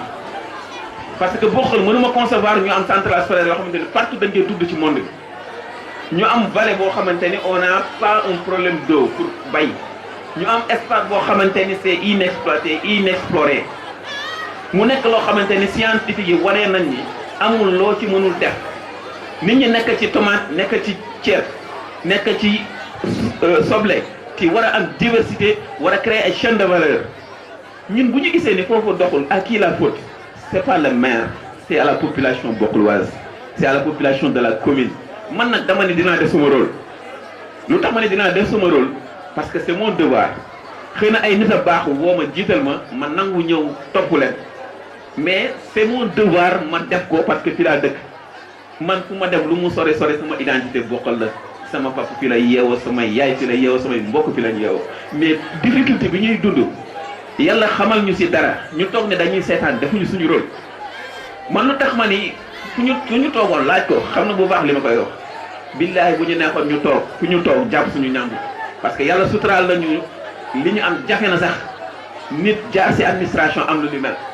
xam na bu baax moom ni waaye kenn du xam lépp wax lépp kon bu ñu wàccee c'est une question de redevabilité amuñu am lu gën suñu dëkk te suñu dëkk daf ñu fay xaar tey mënuñu toog am problématique yii ba pare di dund pauvreté bi du yoon tey dëkk bii nii dafa nekk chance ci ñun il fallait ñu xam ko dafa nekk une chance via sa position géographique yàlla nag moo ko def am na ku si ne sànq Gaaya décomposition Gaaya c'est une superficie de 45 kilomètres carrés boo jëlee commune bi c'est 638 kilomètres carrés PAOS yi ñoo ko génnee man du samay wax suivant les coordonnées géographiques léegi nag dafa am benn dimension géopolitique bi ci am ñun ñëwuñu pour xëccoo ñun ñëwuñu pour xeex gis nañ fi tendance bi et Aziz conseil na ma si lu tax ma teg mouvement bi mu avancé parce que bëgguma am particulier man du école politique moo ma formé man quand je parle de développement je fais référence aux ONG et am na ku ko tudd ENDA énergie xaw ma ko xamul ENDA mais ENDA c'est une référence au niveau international ñoo ma jàngal ni ma mën nga ñëw ci dex gi nga gis opportunité yi nga teg fa li ñuy wax pisciculture nit ñi di si jëriñu te def na ko bi pël yi nekkee ci gétt gi di am seen ay soow ci xamuñu nu ñuy def ba conserver seen soow prix bi di du baax te du leen jural njëriñ dañ leen tegal benn plateforme énergétique ñu récupérer soow mi di ko conserver yóbbu ci niveau de transformation li ñuy wax chaîne de valeur muy def yaourt di def leneen loolu Dakar lañ koy yóbbu mais kan moo ciy bénéficier ñu fa dëkk mënuma concevoir boo xool di produire plus de 80 000 tonnes de tomates amuñu unité de conservation problème la ci à côté ñu monter ñu plus de combien de panneaux solaires or boo ko doon def ni techniquement 100 panneaux solaires mën na alimenter benn unité de conservation mais lan xoolal baykat yi lu ñuy perte su fekkee sa tomate ñor na yóbbuwoo ko naaj bi période bi mu koy fekk lan la mën a yàq ci décharge sa capacité de production li mu ko mën a yàq kan may perte foofu baykat bi may perte baykat bi bu jëlee tomate am yóbbu ko usine lan lañ koy peser lim ko indi mais li mu perte ci tool bi kuy perte kon yooyu c'est des problématiques yoo xamante ne war nañu trouver des mécanismes yi permettre ñu mettre en valeur tout cela beneen point bi ci ndox bi la mu jaaxal ma trop yaakaar naa ne ku ci bàyyiwul xel dina jur jafe-jafe yu metti fekk ay at ñuy ñëw ci kanam bokkal bi ñuy teg château d'eau bi dafa amoon nañ ko xayma capacité château d'eau bi dafa am niveau bu mu toll woon pour alimenter ko depuis boobu léegi ay at weesu na ñaata nit fi juddu ñaata kër moo soxla ndox dem na ba bu ñu tolloo suñu amee ndox guddi du ko am bëccëg te kenn toogul wax ci te nit mënul dund sans ndox tey mënatuñu di dellu ci teen wala di demaat ci dex gi war nañu mener une politique visionnaire yuy régler sa problème dans l'immédiat te kenn sañu ci wax mais bu boobaa est-ce que ñun loolu war nañ ko xam toog di seetaan kon ñun suñu problème du problème mu nit ñun amuñu benn nit problème amuñu benn nit affaire de noonu benn problème la ñuy am muy pauvreté te je pense que c'est notre devoir liñ ciy def dañ koy def yàlla tax bu ko nit ñi comprendre ah alhamdulilah bu ko nit ñi comprendre qui va subir man je ne dépends pas si bay bi su ma si bindee sama mémoire pour étudier la problématique man bay fayuma xaaruma ci mbay pour dund waaye est-ce que war naa ci génnee sama loxo donte ne yàlla am na lu ñu ci dénk bi ma defee sama mémoire li ma njëkk a étudier ci dimension climatique dañu amoon tendance bu novembre jotee la ñuy jëmbat pour waajal suñu campagne dem ñu ne changement climatique ñëw na changement climatique ñëw gars yi ñëw ni variabilité climatique ñëw na yàlla dimbali ma bi ma bindee sama mémoire ma ne dinaa évaluer niveau de température bi nan lay fonctionner parce que pour nga bay tomate wala nga bay soble comme nit comme yenn gàncax yi dafay accepter mu tolérer de 18 à 25 degrés Celsius nga xool 18 25 degrés Celsius sur 12 mois fan nga koy am dafay am benn déplacement vent bi day ñëw jouer parce que dafa am période bi nga xamante ni tomate bi buy commencé am pind li ñuy wax floraison am na vitesse bu vent bi di am su fekkee tombé au moment bi gën a baax daf koy éliminer loolu dafay jur perte de productivité ci espèce boobu te yooyu c'est des éléments techniques yu nit ñi war a xam pour mën a défendre leurs intérêts ñun bu ñu gisee yooyu yëpp ñu ne il fallait ñu waxtaan bi mooy ñu sensibiliser sensibilisation mooy suñu devoir léegi nag ñun bi ñu wootee gis ni suñu niveau de sensibilisation pour mu am impact day dépasser cadre association parce que maire nga mën a dem pour régler un problème d'urgence si nan nga koy régler mooy il faut avoir assise auprès de l'État fu ñuy nasee fu ñuy nokkee fu ñuy décider nga défendre sa dëkk gouvernement bi dafa am nu muy fonctionner tey Sénégal dañuy jël secteur yëpp que ça soit agriculture élevage urbanisme lépp mi ngi ci suñu ay compétences mais chaque fois benn ministère moo koy diriger ministère bi benn ministre moo koy diriger bay si say wayu tànk balaa muy dimbale kenn boppam lay dimbale gis nga dañuy sant yàlla man dama koy tudd souvent si ku mel ni Omar Sarr war nañu roy ci moom si Dagana ni muy doxee ku mel ni Makhtar Cissé war nañu roy ci moom si ni muy doxee ñooñu c'est des cadres de haut niveau seen domaine d'intervention dépassé na Sénégal dépassé na Dagana dañu agirutuñu au nom national mais c'est des personnels yoo xamante ni il agit au plan international ñun nag bokkal fii dama gis nii loolu dañ ko sooxee jeunesse bi souvent loolu laa leen di wax gëm leen seen bopp fii dara new fi man mii di waxanteeg yéen fii laa doon jàngee lampe pétrole laay dem jëndi si maire Atta Diaw wallahi la azim fukk ak ñett la doon jar xaw ma luy pétrole yàlla dimbale ma ba ma xam nan la ñuy amee pétrole fu pétrole di jógee fu muy formé woo ba tey bu ñuy définir ay plan directeur ci Sénégal sur 2040 2050 nga bokk si ñu koy saytu da nga siy sant yàlla du man nag yàlla la ci pourtant su ma neexoon ni doomu baykat laa waruma am BFEM doomu baykat laa waruma am bac mais bi ma demee ba comprendre gis ne ndekete sëñ Cheikh moo ko doon wax ni pour nga réussir da ngay judduwaat da ngay judd ci sa ndey ñu yar la am fu la yóbbu waaye da nga am fooy toll prise de conscience bi mooy judduwaat mooy yaay xam ni nga bëgg nga xam loo koy defee ba am ko. gis nga dem nañ université cela ne veut pas dire que ñi ma samay frères a ngi fii ku mel ni Abdoulaye Dia il faisait partie des gens les plus brillants mais y a un moment donné c'est une question de chance bi may jàll foofu man di dem Ablaye mi ëpp ma ko volonté ëpp ma ko xam-xam yàlla moo tudd destin nul ne peut échapper à son destin. gis nga bi ñu demee ba jël li ma yóbbuwaat ma dem UGB parce que yaa wax parcours bi ba ma ñëwee ba licence dama ni problème am na parce que géographie lañ doon def géophysique mais pour nga jàll c'est tout un problème ñu def benn matière bi ñuy wax géomorphologie ñu def examen nekk 847 ñetti étudiants moo am moyenne sur 847 ma gis sama benn collègue bu dëkk Gaaya ma gis que matière boobu mu koy représente mu koy def 6 fois mënu ko jàll ma ne donc il fallait me trouver solution foofu dama wut pexe ma jël samay diplôme ma yóbbu UGB ñëw fii di dàq picc parce que tam fii mosuma fi jógee ñu may woo ñetti fan mënuñu ma jot biñ ma xamalee ni man ndax yaa déposé ma ne waaw yàlla lu muy def comme li mu naan lu yàlla tudd na ko mairie bii ñu nekkul si ñun benn loo xamante ne obligatoirement non suñu devoir la ñuy def bi ñu yàlla dimbalee ci benn nit la ñu jël UGB boobu man la loola ma mayaat chance ma demaat UGB jàll fa ak mention yàlla lancé waat beneen chance ci li may wax rek loolu dama koy wax pour jeunesse bi maanaam nit da ngay gëm sa bopp nit da ngay gëm sa bopp fii laa jógee dem naa ba benn moment su ma toogee plateau ay professeur titulaire laay toogal mais dañ lay jox faral seen digg lenn taxul du la nga juddu wala li nga dëkk bokkal dafa am lu existé ba xeex ko ak ñoom ñu may la boobu devoir xale yi nag man je vous dis l'avenir c'est vous fi bokkal jëm man ñi seen temps weesu na man su ma toogee gis genre science yu mel nii suñu génération di yóbbuwaat seen orientation ci beneen niveau man damay jaaxle dama ni ñii lan moo war a nekk seen taxawaay ci dëkk bi waroon nañu am tey beneen taxawaay bu gën a ferme bu dul nii lu tax ma koy wax parce que dañu nekkaat ci association yoo xamante ne dafa am lu ñuy laaj pour dëkk bi jëmaat ci kanam mais toujours la contribution de la jeunesse me semble être trop faible te du yoon gars yi lii ñuy def nii du pour ñun pour yéen la et je pense que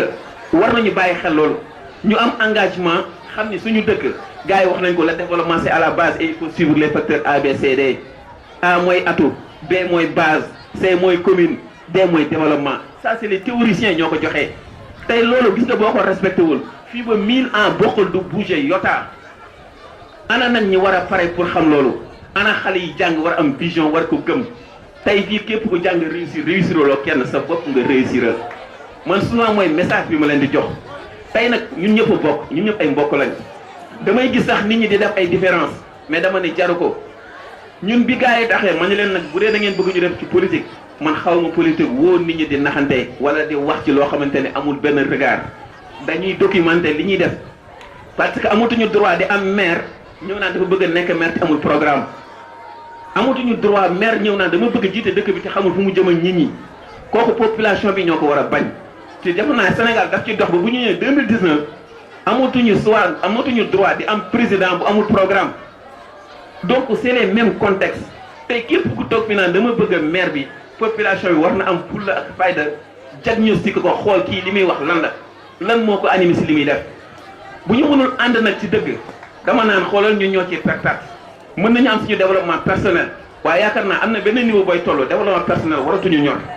nañu fexe am l'intérêt général bay bi mu am problème ñun du baykat yee koy xeex mais ñun ñu jàng ba xam ñoo ko war a représenter ndox mi am problème ñun ñi ñoo ko war a xeex énergie bii di ñëw ci mënuñu si gis suñu bopp ñun ñi ñoo war a mën a xeex loolu donc man si gàttal cri de cœur la parce que xam nañ ni man c'est pas un politicien qui parle ci laaj leen ma ñi may àndal ñëpp loolu laa leen wax damay bàyyi xel li nga xamante ne moo ëpp solo yàlla daf ñu bind te bis dina ñëw dinañ dee te dafa am loo xamante ni dinañ ko rendre compte fii mënuñu nax mën nañ nax nit mais mënuñu nax yàlla te ni ku nekk sa jëf moo lay atte politique risque yi ci nekk dafa bëri waaye li tax ma am ci soulagement dama ni lii yàlla moo tax parce que bu doon salaire la damay toog bu doon ay yeneen la damay toog mais dama jàpp ni su ma toogee ci contexte bi bokkal toll nga nekk fi l'un des rares occupé si zone bi nga xamante ni l'économie du Sénégal yow nga bokk si ñu koy xayma ba pare sa dëkk taxaw nga ni doo wax dafa naa boobaa dama du ma dox sama mission donc man loolu ma dugg ci politique mais man du ma politicien moo tax su nga waxee ban parti man leen xaw ma parti bu mënti am bu ñëwee li ma koy wax mooy li ma jàngal mooy boo nekkee ci mbir défendre say intérêt bi mu ci défendre mooy intérêt commune bi lan la commune bi manqué ci ay doomam war ko taxawal ñu jëm ko xeex pour loolu mu ñëw ci moom mais du man donc man du ma bëggal parce que bu ñu ko posé dañu bëggoon éveiller les consciences te amuñu woon approche ñun ñu ni dañuy dem maire di woote conférence ñun ñu ni dañu bëgg a def politique te duñu teg programme man daf may jaaxal dama koy wax ki fi nekk parti politique ak ku mu mënti doon boo waxtaanee ak moom ni ko lan mooy sa vision du la ko wax boo waxtaanee moom ni ko lan mooy sa mission du la ko wax mais est-ce que kooku war na la yóbbu kooku bu la waxee dinaa la yóbbu ci développement fu muy jaar donc nag développement dafa demander un capital humain man bi mu koy wax nii ñu mel ni ñoom tase mi ëpp ma ko xam-xam maguma ko dem idem mais dama xam ni ñun ñi ñëpp ay force lañ nan la ñuy mutualiser suñu ay force ba ku nekk li nga xam nga indi pour jëriñ ko sa dëkk xëy na ñoom ñoo baax jiital ma ni ma demal xëy na lu tax ñu def ko nag ñoom ñoo ko xam mais ñaanuma yàlla tam di si tas yaakaar donc man loolu laa bëggoon mu leer pour nit ñi xam lan moo ñu tax a jóg lan mooy MSCB fan la bëgg a dem lenn ko ñoom muy bokkal ci wax naa ko ñoom ñëpp ànduma ak yéen ci ay pàccoo suuf parce que xam naa nan la ñuy gérer suuf dama leen ko wax dama ne leen yaa ce que l'on appelle le système d'information géographique tey armeel yaa ngi nii boo ko bëggoon digitaliser ça existe dans le monde tomb bu nekk mën na la wax ko ba dëkk su fekkee tu l'as informatisé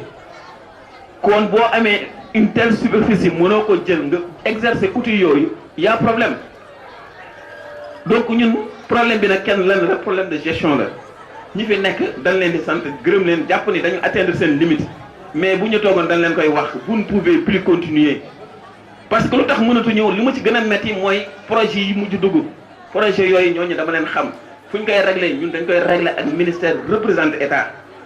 représenté wu ma communauté mais fi ñuy représenté état dama fay toog ñu xam nan la projet yi mën a jur ak lan mooy njëriñam xam nga ko fekk enveloppe RSE 4 milliards sur 2 projets nga war ci am 200 millions par année sur 20 ans mais kooku war nga posé ni man ñàkkutuma ressource war naa mën a fexe nan lay def ko def mais su fekkee outil boobu dañ ko def te laajoo si sa droit mais dañ lay piétiner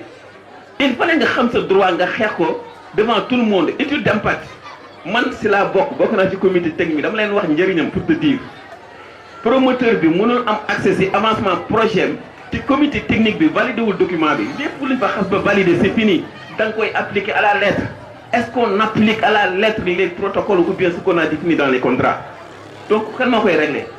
Il fallait nous faire prise de questions sur ces genres de situations pour voir ce qu'on peut faire pour apporter notre contribution. Moi, non là que c'était très important pour nous parce que tam mom lay wax lu ñuy wax nañ ko wax ci xam-xam man luma xamul duma ci avancer tu duma wax li nga xam ne maîtriser wu mako mais li ma wax ni je l'ai documenté ak ku mënti tok mën nañ ci échanger su fekkee bokk la ñu ñor nak ñu xool li intérêt bi ñu jëm ci dox donc maa ngi leen di jégalu ci gudd bi mais dafa fekk ni bu ñu waree wax nañu wax salaamaaleykum wa rahmatullah nga sàmm àggale say mbibit yëpp bi jaaxe rasulullah message bi leer na nañ je pense que képp kuy bokk waa nga am tuuti patriotisme nga dégg lu mu wax war nga takku ñëw topp si gannaaw ñun defuñu kenn xamee wuñu politique man c'est la première fois ma dugg ci affaire yu mel nii mais jàpp naa ko te dootuma ko bàyyi incha allah foog ñu joxante loxo ñun ñëpp liggéey jàppale Abdou mu changé dëkk bi loolu mooy dëgg et je pense que liggéey bi du yem tey liggéey bi yemul tey dañuy continuer incha allah lii ñu def bokkul incha allah daan ko def dans tous les villages yu nekk si point bi mu neexee yàlla incha allah lu ñuy wax rek mooy yéen jeune bi yéen jeunesse bi dañuy wax mbir mi ñoo ko bokk Abdou moomu ko Demb moomu ko man moomu ko Tahir moomu ko ñoo bokk dëkk bi njëriñ bu fi am ñoo koy séddoo incha allah bu neexee yàlla ñii fi nekk suñuy mbokk nañu suñuy dere nañu mais ils sont incapables loolu mooy dëgg bokkal ndox sax mënatu ko am ñoo xamante dëgg na aussi donc il est grand temps Abdou ngi nii xale la macha allah ñen na ko yàlla lafal cat am na xam-xam am na ndëgërlaay lu ñuy joxante loxo ñëw jàppale ko mu changé dëkk bi loolu daal mooy suñu wax ñu ngi ñaan ñëpp toog incha allah dans plus que 40 minutes incha allah bu neexee yàlla on va terminer la conférence incha allah maintenant le suivant. toog shit toog sa crew j'ai sa carré def ko jeu de lumière mi tàkk di fay dox dem jël yoonu Karim ba indi si faya teg yoonu foo bril fay foo xew ni pipi la décalage ma tàlla kabala ma la dama mathématique résoudre le problème xale bi continuer kii moo dàq lem élevé les naturel kii moo dàq lem xale bi continuer Yo,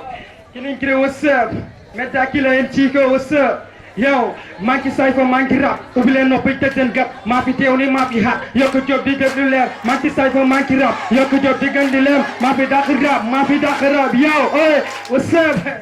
Get it to my gala, I'm job. Tell you some name, man, some bob. We had some mind, build to close a hell. Munamaraga keep it game.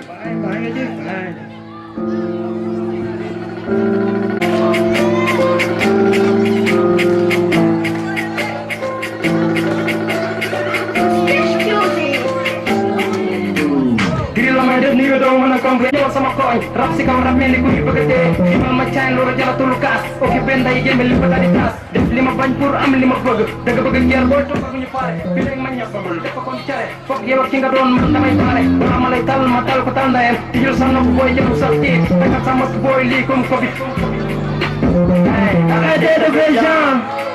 arrêtez de vrai gens kiring kiring ay yaay dégguma arrêtez de vrai gens arrêtez de faire chant, kiri oyani. Boy, you know, oyani, kiri oyani, dape, oyani, kiri oyani, wow, oyani, kiri oyani, wow, oyani. Killing oyani, hey, put it in the deep to talk about the guy, cause the pig and Mazagila oyani. I ain't going to come and say that she pig and tell her I'm going to mama. Then when you're back, send them to the right, kill them on top floor. I'm gonna ship you to the guys, I got them same Kurdistan. Hey, but I think about it, I'm Baba, you're get like a man. Hey, Miss Easy Big M, my papa, I felt that nigga that do me, God, I get like nigga that will tell. Opening gun, nigga, don't send seven, cook, I take, my I take, yalla, there's no more death, I saw none from off. Le de Pajasa Mob, et mon fils arrêtez de mes gens. Eh, l'organisation mon malamo, l'organisation mon malamo. Eh, mon malamo. Eh, arrêtez de mes gens. Bien vrai, hein? Arrêtez de mes gens, qui ne oyani. Eh, voilà.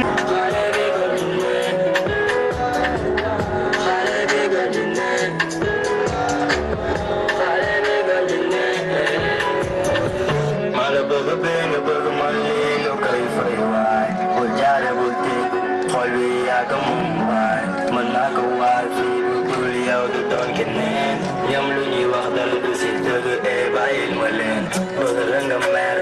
si su daal di seeti leneen après ñu ñëw di teg in man ma nangu leen baby baby man de bëgg naa la sama lova xale di ko di nekk xale di ko di nekk xale di ko di nekk xale di ko di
mbir mi lañ bokk ci fàttewul leen je pense que tout à l'heure maa ngi préciser di wax lan lañu code bi jagleel et bu ñu ñëwee ci chapitre 4 ak chapitre 5 dafa wax tout ce qui est loisir tout ce qui est sport mais également tout ce qui est culture donc ñoom defe naa dinañ leen bàyyi xel bu baax a baax sur le politique de développement. Bon par contre nag su fekkee dañuy ñëw di jàngat tuuti rek li nga xamante ni mooy problème ndox bi ci château d'eau bi loolu je pense que wax nañ ko sax wax naa ko sama contribution. Château d'eau bi biñ koy designé di ko programmé dafa am capacité boo xamante ni moom la mënoon a jël tey dañu toll ci niveau bi nga xamante ni l'offre est inférieure à la demande actuellement la demande est supérieure à l'offre donc su fekkee capacité de charge dafa amoon tant de mètres cubes bu mu war a mën produire capacité de charge dafa am tant de population bu mu mën a dundal tey dañu dépassé niveau bi nga xamante ni ñoom ñoo waroon am satisfaction de besoin parce que évolution moo ci am biñ koy tabax ak léegi def na ay at boobu ak léegi ñaata nit ñoo ci juddu ñaata nit ñoo am besoin am soxlawu ndox kenn mënu ko xam nit lu muy soxla ci ndox xëy na sax dama jàppatul chiffre bi mais chaque jour dañ lay wax tant de litres bi nga xamante ni doomu aadama bu nekk soxla na ko donc su fekkee évolution démographique boobu dafa ñëw ci bopp méngoowul ak évolution également infrastructure hydraulique bi automatiquement problème day am ci loolu la ñuy dund mais dañu comprendre que ni nag xëy na am na loo xamante ni mën na ko faciliter mooy ci beneen niveau bi mooy ndox mi cher na parce que problème ndox bi dafa nekk ci plusieurs niveaux dafa nekk lu cher mais ba pare nekk li nga xamante ni doyul man ñàkk doy bi moom li ko indi mooy li nit ñi yokku ak biñ koy préparer jëluñu woon en compte fi dimension bi toll donc tey dañu war a automatiquement amaat yeneen château d'eau pour mën a satisfaire le besoin de la population ci wàllum yokk bi nag mën na wàññeeku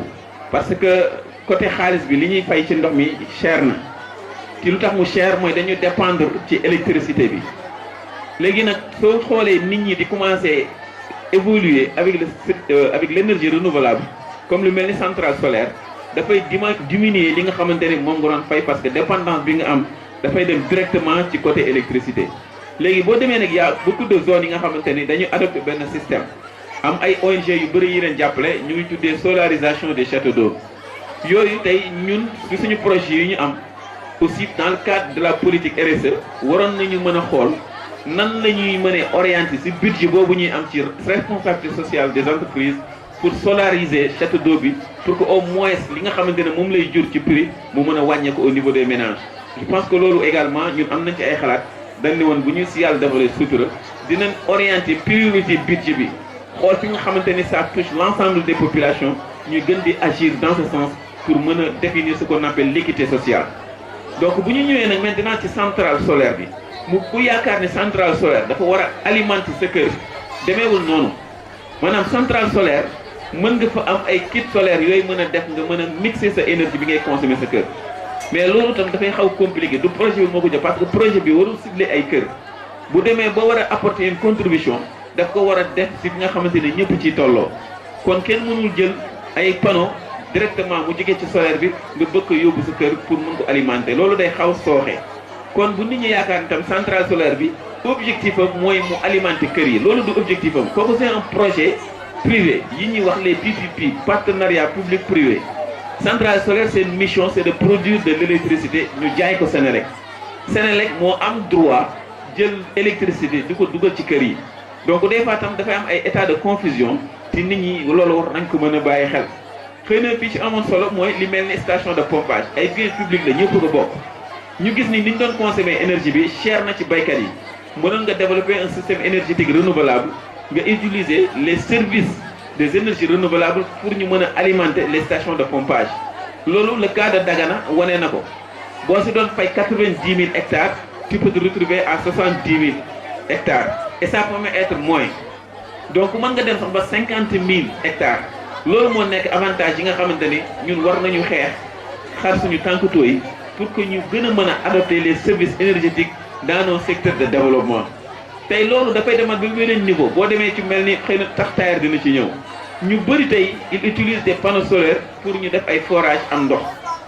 loolu mooy moo nekkoon tey beneen solution bi nga xamante ne ñun xalaat nañ ko si niveau jéere ji bu ñu demee ba amuñu ay infrastructure hydraulique wala su fekkee coût bi dafa nar a nekk ay milliards mën nga trouver ay projets yoo xamante ne ça va coûter juste des millions pour ñu mën a changer également cette tendance donc man loolu laa ne woon dinaa ci jéem a indi ay contributions pour wax leen ne les solutions existent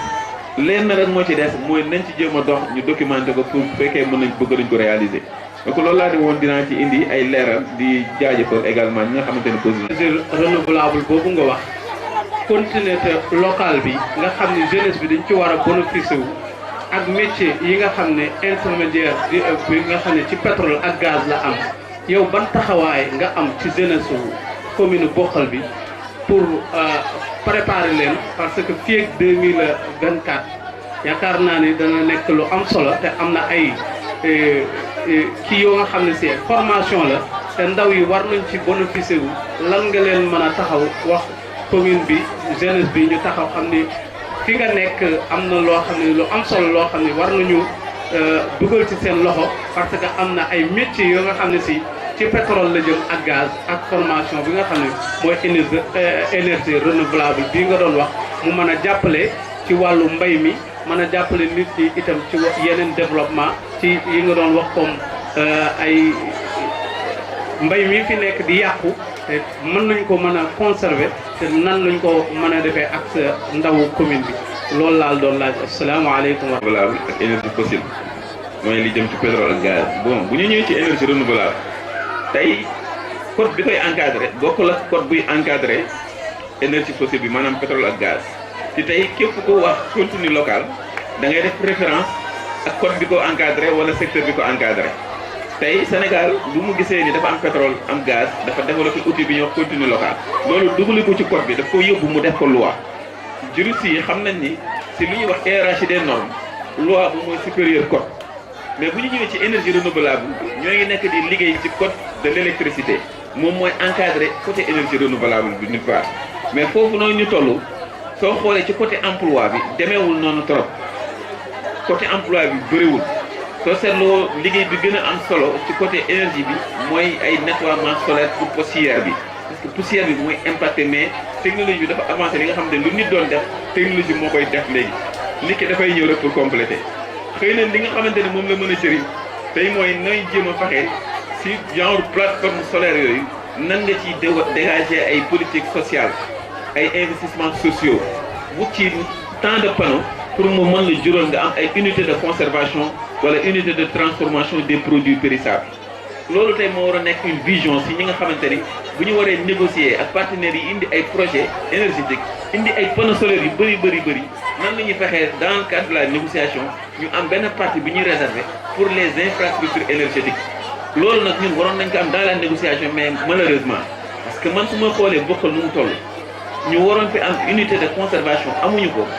waroon ko alimenter avec le système solaire demul parce que dama jàpp ne ñàkk xam kese la mais lu baax ñëpp ko bëgg loolu peut-être nag ñun xalaat nañ ci ni war nañ ci mën a xeex def ci ay orientation bu ma ñëwee nag ci côté jeunesse bi fi mu ëppee opportunité tey daanaka ci pétrole ak gaz la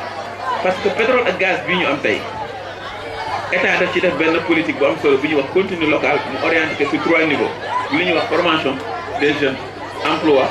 li ñuy wax entrepreneuriat mooy nga am entreprise loi bi ñëw joxe 3 natures yi nga xamante ni war na la fexe nga bokk si ñi nga xam ne dinañ liggéey ci secteur boobu mais compétence moo ko xaw sooxee am na ñuy wax nag emploi direct maanaam ban expertise nga am ba buñ la jëlee nga mën liggéey ci secteur boobu mënoo ko liggéey ci amoo xam-xam bi tey si tey du question ne da ngay am bac am BFEM wala am leneen mooy tax BFEM ku am certificat mën a liggéey ci secteur pétrole ak gaz parce que si secteur boobu si côté plateforme yi nit ñi gën a soxla c'est des soudeurs ñi fii ñu bëri xam na luy soudeur c'est des marins ñi nga xamante ni côté ay géej lañu xam c'est des gens yoo xam ne si affaire climatologie la ñuy liggéey maanaam clim yi nga xamante ne bu amee problème et autres donc genre type de métier moo fa am et restauration parce que ñoom lépp lu ñu lekk foofu lañ koy defee nettoiement comme ni ngay nekkee jànq dem wuti liggéey am na ñi nga xamante ne foofu noonu la ñu nekk am na ñoo xamante ne c'est des ouvriers comme ni ngay gisee maçon bi ñëw dem di wuti métier foofu boo ko ñëwee doole rek la laaj doole la laaj ak nga am question notion de sécurité boo amee doole am notion de sécurité sawar nga am tuuti niveau mën nga dem parce que métier bi duñ ko jàngee lu bëriwul lu ñu koy jàngee ci ay école ñoom boo ñëwee seen biir lan lay former wax la nii li si des yëpp travail bi dafa nekk travail doole te naan la yëkkatil fii élingué yi wala yëkkatil lii wala yëkkatil lii loolu lan lay demandé lu si bëri nag c'est mécanisé mais emploi direct bi si secteur boobu taxul mu demee noonu bi gars yi gisee loolu dañ ne ko il faut travailler sur la chaîne de valeur pétrole bi mën nañ ci am pétrochimie pétrole mën nañ ci am lépp lu jëm ci pesticide pour mu mën a alimenter agriculture gaz mën nañ ci am tout ce qui est engrais pour mu développer agriculture léegi gars yi ne donc il faut créer d'autres unités de transformation yoo xamante ne day permettre nit ñi di ci liggéey foofu la Sénégal gën a accentué wu moo tax y a beaucoup d'opportunités tey lu nekk ñu ngi koy xalaat ci pétrole ak gaz actuellement ñoo ngi ci ay documents yoo xam ne ñoo ngi koy liggéey ay nit ñu ngi ciy liggéey ñun ñoo ngi koy suivre mais opportunité yi nekk bëri na lu nekk parce que pétrole lu mu mën dafa bëri gaz lu mu mën dafa bëri finalité bi ñuy xaar ci pétrole mooy nga am carburant boo bëggee taal sa oto nga dem mais li ñuy wax pétrochimie plastique yi sax c'est d'origine pétrole boo bëggee ne tey da ngay développer agriculture nga bëgg a installer ay goutte à goutte ci yooyu ñuy définir c'est à base pétrole donc foofu la Sénégal toll pour xool ban transformation industrielle lay defalaat ci pétrole ak gaz ci ressources naturelles yooyu pour alimenter les autres secteurs tels que le transport tels que l'énergie tels que industrie agriculture et autres léegi nag loolu Sénégal bàyyi na ko xel donc li ñu ci wax rek mooy xale yi nañu jàng xale yi nag bu ñu jàngul mu ñu leen orienté foog ñu xam ne ñoom war nañu am benn niveau te difficilement ngay ñëw ñu amal la cursus de formation dans le domaine pétrogazière man mi personnellement bi mu koy def il a fallu ma am licence ba pare titulaire licence ñu postuler compétition kon man sama licence moo permettre ma am opportunité pour def formation yooyu loolu donc su ko nit ki xamee foog mu bàyyi xel si lu mel noonu parce que soit su fekkee dafa am objectif nekk cadre dañ naan la il faut nga am minimum bac plus 5 ak système LMD bi am bac plus 5 c'est égal la boo xam ñaata at léegi nag yooyu bu la ci amee mën nga spécialisé nga nekk ingénieur dans les domaines pétroliers et puis comme que jugement yi ñu am surtout lu mel ni Saint-Louis nga xam ne gaz lañ fa am ñoo ngi ko xayma ci 30 ans fii jeunesse yi booy bëri amaguñu 20 ans war nañu mën a orienter seen cursus ba mën a bokk ci li nga xam ne war nañ ko mën liggéey parce que affaire bi kenn moomu constitution comme bi ma wax hiérarchie de normes constitution moo jiitu lépp balaa ñuy wax code loi constitution la ñuy wax te constitution bi ñu defee révision en 2016 article 25 bi alinéa 1 dafay joxe loolu les ressources naturelles appartiennent au peuple donc tout le monde actuellement boo nekk ci commune bi tu fais partie du peuple sénégalais donc yow tu es sénégalais tu as ce droit pour nga bokk si ñiy liggéey ci pétrole tu as ce droit nga bokk si ñiy créer entreprise il suffit juste nga xam ko am ci ay engagement am ci volonté pour mën nga suivre léegi nag li ci des mooy étudiants yi ñoo mën a jàppale seen rek ñiy liggéey tam ñoo mën a jàppale étudiants yi parce que nit su amul information ci mbir mënu ko xam étudiants yi seen ay réflexion dafa war a nekk ban orientation la ñuy jox pour cette nouvelle génération bonne éducation la ñuy tànnal pour cette nouvelle génération parce que dañu toll ci saturation de profil te tey jamono day dox jamono bu doxee dem ba niveau bi tollatul ci nga jàng nga nekk littéraire pour mën a yenn yi da ngay xool nan ngay former sa rak ci base scientifique yi ba mu am orientation boo xamante ne dina toll ak jamono jooju nag nit daf koy topp jamono bu nekk ak li mu laaj tey ñoo ngi jëm ci jamono boo xamante ne jamono industrielle la ku wax jamono industrielle mu wax donc des formations dans l'industrie tey il fallait nga am qualification ci système éducatif boobu dañu ci naxoon depuis ñuy jël indépendance donc ñun loolu moo tardé Sénégal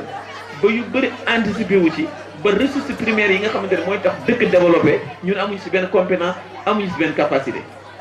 donc loolu day sax day nasaxal réew bu bëggee dem si jàng rek lay jaar jàng boobu nag foog mu tànn tey ni d'ici 10 ans parce que foog nga am vision lan mooy nekk d'actualité d'ici 20 ans lan mooy nekk d'actualité nga définir ay prévisions parce que gouverner c'est prévoir dans ce cas nag su fekkee tey ñu gis chômage bi di bëri parce que dañuy gis ñu bëri def université type de formation bi ñu leen jox permettre leen ñu am qualification pour liggéey dans les sociétés ñu ci bëri bu ñu ñëwee dañuy jàngaat moo tax il fallait gars yi comprendre que ni même booy jàng fexeel ba nga am ay yeneen formation professionnelle yi permettre nga am qualification parce que entreprise yi lenn rek la ñuy xaar savoir faire boo amul savoir faire da ngay demander stage ba sonn doo ko am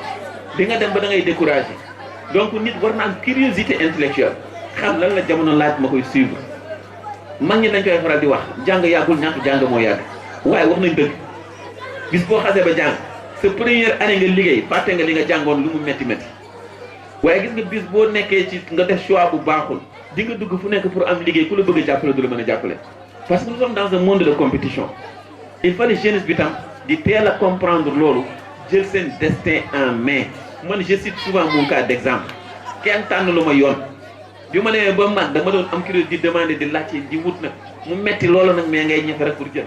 loolu góorgóorlu rek yàlla jàppale la waaye amul benn étude bu yomb amul benn cursus bu yomb fépp foo dem compétition la dañ lay évaluer ba ngay pare ñaata matière ngay évaluer tey pour nga dem ba am licence ñaata matière lañ lay examiner nga dem master ñaata matière ngay traverser donc ça c'est important il fallait gars yi ñu bàyyi xel loolu pour ñun ñu conscientiser leen mais nag rôle association yi seen mission foofu la war orienté éveil de conscience booy bëgg nañ xamuñu ci mës naa la rappeler anecdote boobu man personnellement je cite encore un cas d'exemple 4e 3e samay meilleure note mat PC la lu tax suivre ma science bi ak ma rectifier le tir problème de calendrier ndax lan dama defoon sama xel ne dama war a football rek di foofu donc loolu ñun ñii suñu boo jaaree ci genre passage boobu waroo nangu say rakk bi jaar ci passage boobu kon bu ñu amee tey mouvement yu mel nii prise de conscience bi foofu lañ ko war a orienté yee booy yi parce que booy yi tey ku ci doon ëllëg dara bokk lay jëriñ famille am lay jëriñ day dem ba day law sax day dépassé sax cadre tout le temps ngeen dégg fi ay nit ci xamoo leen tout le temps ngeen dégg ñu ne nit Sadio Mané rek je donne juste un cas d'exemple xëy na football la réussir succès moo ko tax mu mën li mu mën yàlla mën na fi tudd yeneen nit yi booy intellectuel bi nga ñëw am benn création d'innovation loo xamante ni mën na régler problème agriculture bi yëpp yooyu il fallait gars yi di ko pousser mën na ñëw nit créer parce que invention yi ngay def yëpp ay nit a ko def xale yi mën nga ñëw yàlla may kenn xam-xam boo xamante ni mu inventé fi loo xamante ni bokkal yëpp aussi jaar réussir te loolu ci jàng rek lay jaar donc bu ñuy wax a xale yi nan liy wax li ubbi seen bët ak li leen di jox ñu am repère ci ñi nga xamante ni ñoo nekk seen kanam mais ñu bañ leen tout le temps rek di leen concentré ci ay futilité wala ci ay faux parce que développement du caaxaan xam-xam du caaxaan diplôme du caaxaan boo taylee doo ko def boo amulee engagement doo ko am donc man loolu nag laa bëggoon sëñ Daouda wax ni opportunité am na ci xale yi mais buñ ko gëmee mën nañ ci dem mais buñ ko gëmul nag ah yaakaar naa ne dina metti parce que yaa sëkku la nappel monsieur Mbaye fi ñu ni du dàq kenn waaye monsieur Mbaye dina dàq parce que amatuñu suuf bu ñu bay bu ñu amul vision ci kanam rek xam nga lu muy juraat criminalité parce que affaire yi c'est une chaîne étape bii bu ñëwul rek beneen ay ñëw bii bu réglé wul nit ñi dinañ dem ba nga xam ne ils vont tout faire wala soit ñu dem ba nga xam ne dañuy perte seen dund te dund doomu aadama dafa am njëriñ soo gisee nit ñu bëri dem ba benn moment ñu alcoolique dañu dem ba dañuy désespoir ci monde bi te yooyu ñun war nañ ko éviter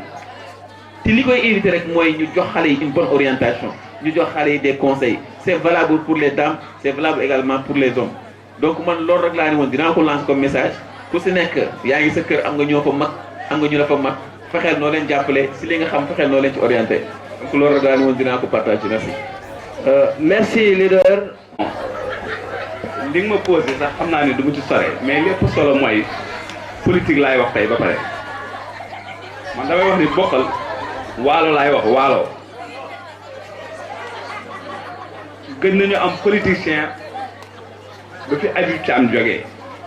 dinaa leen wax lan moo tax li may wax xale yi yéen du leen ko xam waaye di ngeen ko constaté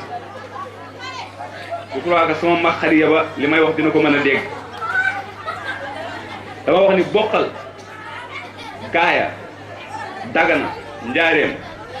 bu ñu mënee nekk fii di dund ba tey grâce politicien bi mag bi nga wax Habib Thiam moom moo tax ñu mën fi nekk ba léegi loolu ñu soxla ci ay politiciens gis nga station pompage bi nekk Dagana Senghor Casamance la ko yóbbu woon ci Anambé te gi nekk ci Anambé ci Casamance Sédhiou foofu la ko yóbbu woon Habib Thiam moo ko convaincre ni ko Casamance amuñu suuf mu ne ko yow looy wax lan la mu ne ko Casamance amuñu suuf Casamance forêt la ñu am te li ngay dépenser ci xaalis pour dagg garab yi ak li ngay yàq ci environnement jaru ko kaa ñu dem waalo nga jël ñoom am nañu suuf te amul garab nga def station de pompage kooku moo convaincre président de la république Senghor ba mu indi pompage bi indi ko samp ko fii buñ fa sampee pompage bi boobu léegi gisuloo fii xale yu naan dañuy dugg ci bateau yi di dem moodu ji barsaak parce que aménagement bi moo tax parce que 1800 hectares mi ngi fii ñu aménagé ko kooku mooy Habib Thiam moom mooy fekk président de la république nekk ak moom di liggéey ak moom nekk cadre comme Abdou Gueye dem décroché benn projet indi teg ko fii ba nit ñi mën di fi dund. loolu moo tax yéen xale yi ngeen juddoo fi yéen nit judd après 114 ba léegi loolu moo tax ngeen juddoo fi kon fii yëpp da doon raaf lan la ñuy dundee ñun duñu bëgg genre politicien yu mel noonu. duñu bëgg Abdou Gueye bu fi nekkee ëllëg ñu ne ko Abdou amuñu ndox bokkal naanuñu ndox mu dem indi ay château d'eau sampati yi ñu naan ndox ñi fi ne ñëpp bi fi Habib Thiam jógee léegi benn investissement ngeen fi gis politicien indi ko fi mooy centrale solaire bi te centrale solaire bi gis ngeen ne jariñoo gënul dara xëy na bu ñoom Abdou Gueye ñëwee dañu jariñ mais jariñu gënul dara pour wax leen ni la politicien amutu fi loolu moo tax ñu bëgg a dundal ay xale yoo xam ni jógee nañu état man dañu indil ay projet yoo xam ni suñu rakk yi ci suuf suñuy yaay yi suñu jigéen ñi daañu am fu ñu sukkandiku ba mën a taxaw pour loolu mën a am nag doole ji gën a doole ji gën a jéggi dayo ci muy tax nga egg fi nga jëm loolu lenn rek la mooy yaakaar Abdou am nañ ci yow yaakaar waaye nag bul mës a xaddi ñun ñi ànd ak mooy bu kenn xaddi ci yaakaar bu ñu am ci moom ndax boo xaddee rek wàcce nga say loxo bees nga say bras te bu beesee say bras li ngay wut doo ko am kon bu leen yàkkam bu kenn xaddi ci yaakaar bu ñu am ne mën na jëli maire bi dina ko jëli incha allah su fekkente ni gëm na ko yàlla mën na ko jot parce que quand on veut quelque chose il faut se battre pour l'avoir et puis là beneen bi ci topp mooy damay wax ci wàllu compétence wax ngeen ko léegi li nga compétence mooy Alioune Sarr yanul ma chaise bi nga yóbbu ko fale mu yanu ko yóbbu ko fale loolu mooy compétence c'est le savoir c'est le savoir-être et le savoir-faire le savoir-faire mooy lii laa bëgg nga indil ma ko man parce que da nga ko man soo ko mënul doo ko def nit du def lu mu mënul di dana wax lu mu mënul mais def lu mu mënul mais le savoir-être nag mooy nit koo xam ne gii takkuloo ci dara kenn du la fekk sa loxo ñu ni diw moo def lu ñaaw lii wala moo laal alalu jàmbur bi wala moo def li ñu koy dénoncer ci loo xam ne lii nekk loo xam ne lu licite la lu illicite la loo xam ne li setul ci dara kooku mooy la savoir-faire mooy nga sàmm sa der sàmm sa askan sàmm sa bopp ba doo taq ci dara kooku nun am nañu yaakaar ci yow comme yow doctorat nga bu la yàlla yóbboo ba nga jot sa doctorat da ngay waat soo waatee na xanaa bu boobaa nun duñ laa bàyyi ak yàlla rek parce que boo nekkee maire bi xanaa boobu doo lugal suñu alal kooku mooy choix bi tax ñu gën a bëgg nga nekk maire nu ñu bëgg ay maire yu am compétence am xam-xam nekk docteur waat ba ragal yàlla ci lépp la ñuy def loolu mooy sama contribution du ma guddal beneen bi nag li ci ëpp solo mooy kooku moom xale yi yéen a ko moom mag nit bu demee ba am juróom-benn fukki at loxoom jotul gannaaw bu ko jotatee dañu ko jottali bu leen bëggee maire bu leen jariñ yéen xale yi di ngeen di fal xale yi da ngeen di fal xale yi de parce que mag ñi ñoom ñëpp dañoo wéradi seen bopp la ñu tàll bu leen falee am na lu bare mënatuñ ko parce que dañu nekk mag ci wératuñu mënatuñ ko xale moo man moo am doole moo am kàttan moo am wér li xew ci aménagement bi gis ngeen ko disatuñu loolu ay aménagement ay Grand Diourbel bi ak Delta bi lépp yàqu na li ci gën a métti mooy kenn ku ne xam ne ni man de 2000 laa fi nekkoon di liggéey fii 0,50 lu ma doon jox tey ñaata doom laa am ñaata jabar laa am 0,50 dafa maa mën a yor mënatuñu yor problème bi yëpp mooy amuñu espace baa ngi nii ci jéeri yi jël ñu mel ne ñoom Abdou Guèye ñu xotti canal jàllee ko ci dël bi dem ci jéeri ji liggéey rek moo fi des lépp lu nit di def mbay ko ëpp xaalis léegi ci aduna lépp lu nit di def mbay ko gën a gaaw moo ko ëpp garanti benn hectare mën na dundal presque dégg nga benn nit mais nag nga yor kurusu doom yor ñaari jabar bëgg yor benn 0,50 bëgg ci liggéey mënul ne kon foog ñu indi ñu am xam-xam yoo xam ne daañu xottu ndox mi ci dex gi jàllale ko ci tëli bi yaatal ko fii indi ay borom yu xam-xam ñu indi ay banque agricole fii ci commune bi yu lay dépenser ay milliards nit ñi di ci mën a liggéey vision yooyu am na xam nañ ko nañu góorgóorlu ñu jàppale xale yi jàppale ndaw ñi ñi am xam-xam ñu teg leen suñu bopp ñu ànd pour suñu avenir gën a baax loolu laa am li nga xam ne moom laa ko doon wax maa ngi baal ak ñëpp. de Bokhol je pense que le message est bien passé kaddu yi leer na nit ñi dégg nañ la maintenant je pense bien que ku nekk di nga def sa jugement bopp xam ndax li Abdou Guèye proposé c'est concret ou c'est pas concret jar na ko wala jarul donc je pense que maintenant on peut peser le pour et le contre donc dañuy bu ñu leen santee gërëm leen dañ fay jaar rek di wax ni Bokhol am na chaîne YouTube bu tudd Bokhol Info donc di leen invité yéen ñëpp ngeen dugg YouTube aimé page bi partagé ko abonné partagé ay vidéo que képp ko am événement bi nga xam ne war nga ko jàllee nga ñëw ci grand Lamine Diallo suñu papa Lamine Diallo le grand réalisateur le photographe de tous les temps donc moom moo am initiative boobu noonu que donc Bokhol am nañ benn presse locale bi nga xam ne mën na si jàllee suñu information donc peut-être képp ko am li nga xam ne ndax dina la wala yenn événement yi activité donc war nga mën jaar foofu noonu donc grand Lamine Diallo ñu ngi lay féliciter et di la encourager di la wax ne la duñu la seetaan benn yoon que la jeunesse sera derrière toi inchallah Bokhol Info je précise que site bi Bokhol Info la tudd wala chaîne bi Bokhol Info la tudd donc que le leader ñu ngi lay invité nga jàppale ko bu baax avec des moyens aussi financiers parce que mi ngi soog a débuté donc il n'a même pas encore atteint les 1000 abonnés donc day soxla ay moyens yu colossaux pour mën a def ay direct wala et cetera donc faudra qu'il paye certaines garanties donc financièrement na ko Bokhol yëpp jàppale donc ñun lii la ñu bëgg le nouveau le renouveau et maintenant comme gis nañu activité yi nii gin avec le mouvement hip-hop avec la chaîne YouTube de Monsieur Guy gis nañu Bokhol mi ngi bouger et que les mentalités sont maintenant décolonisées nit ñi ngi am ouverture bu baax et tey conférence bi waral na ko donc encore une fois merci à la population de Bokhol. يا قدير يا ميسر كل أمر عسير فإن تيسير كل أمر عليك يسير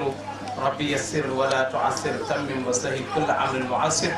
سبحان ربك رب العزة عما يصفون والسلام على المرسلين والحمد لله رب العالمين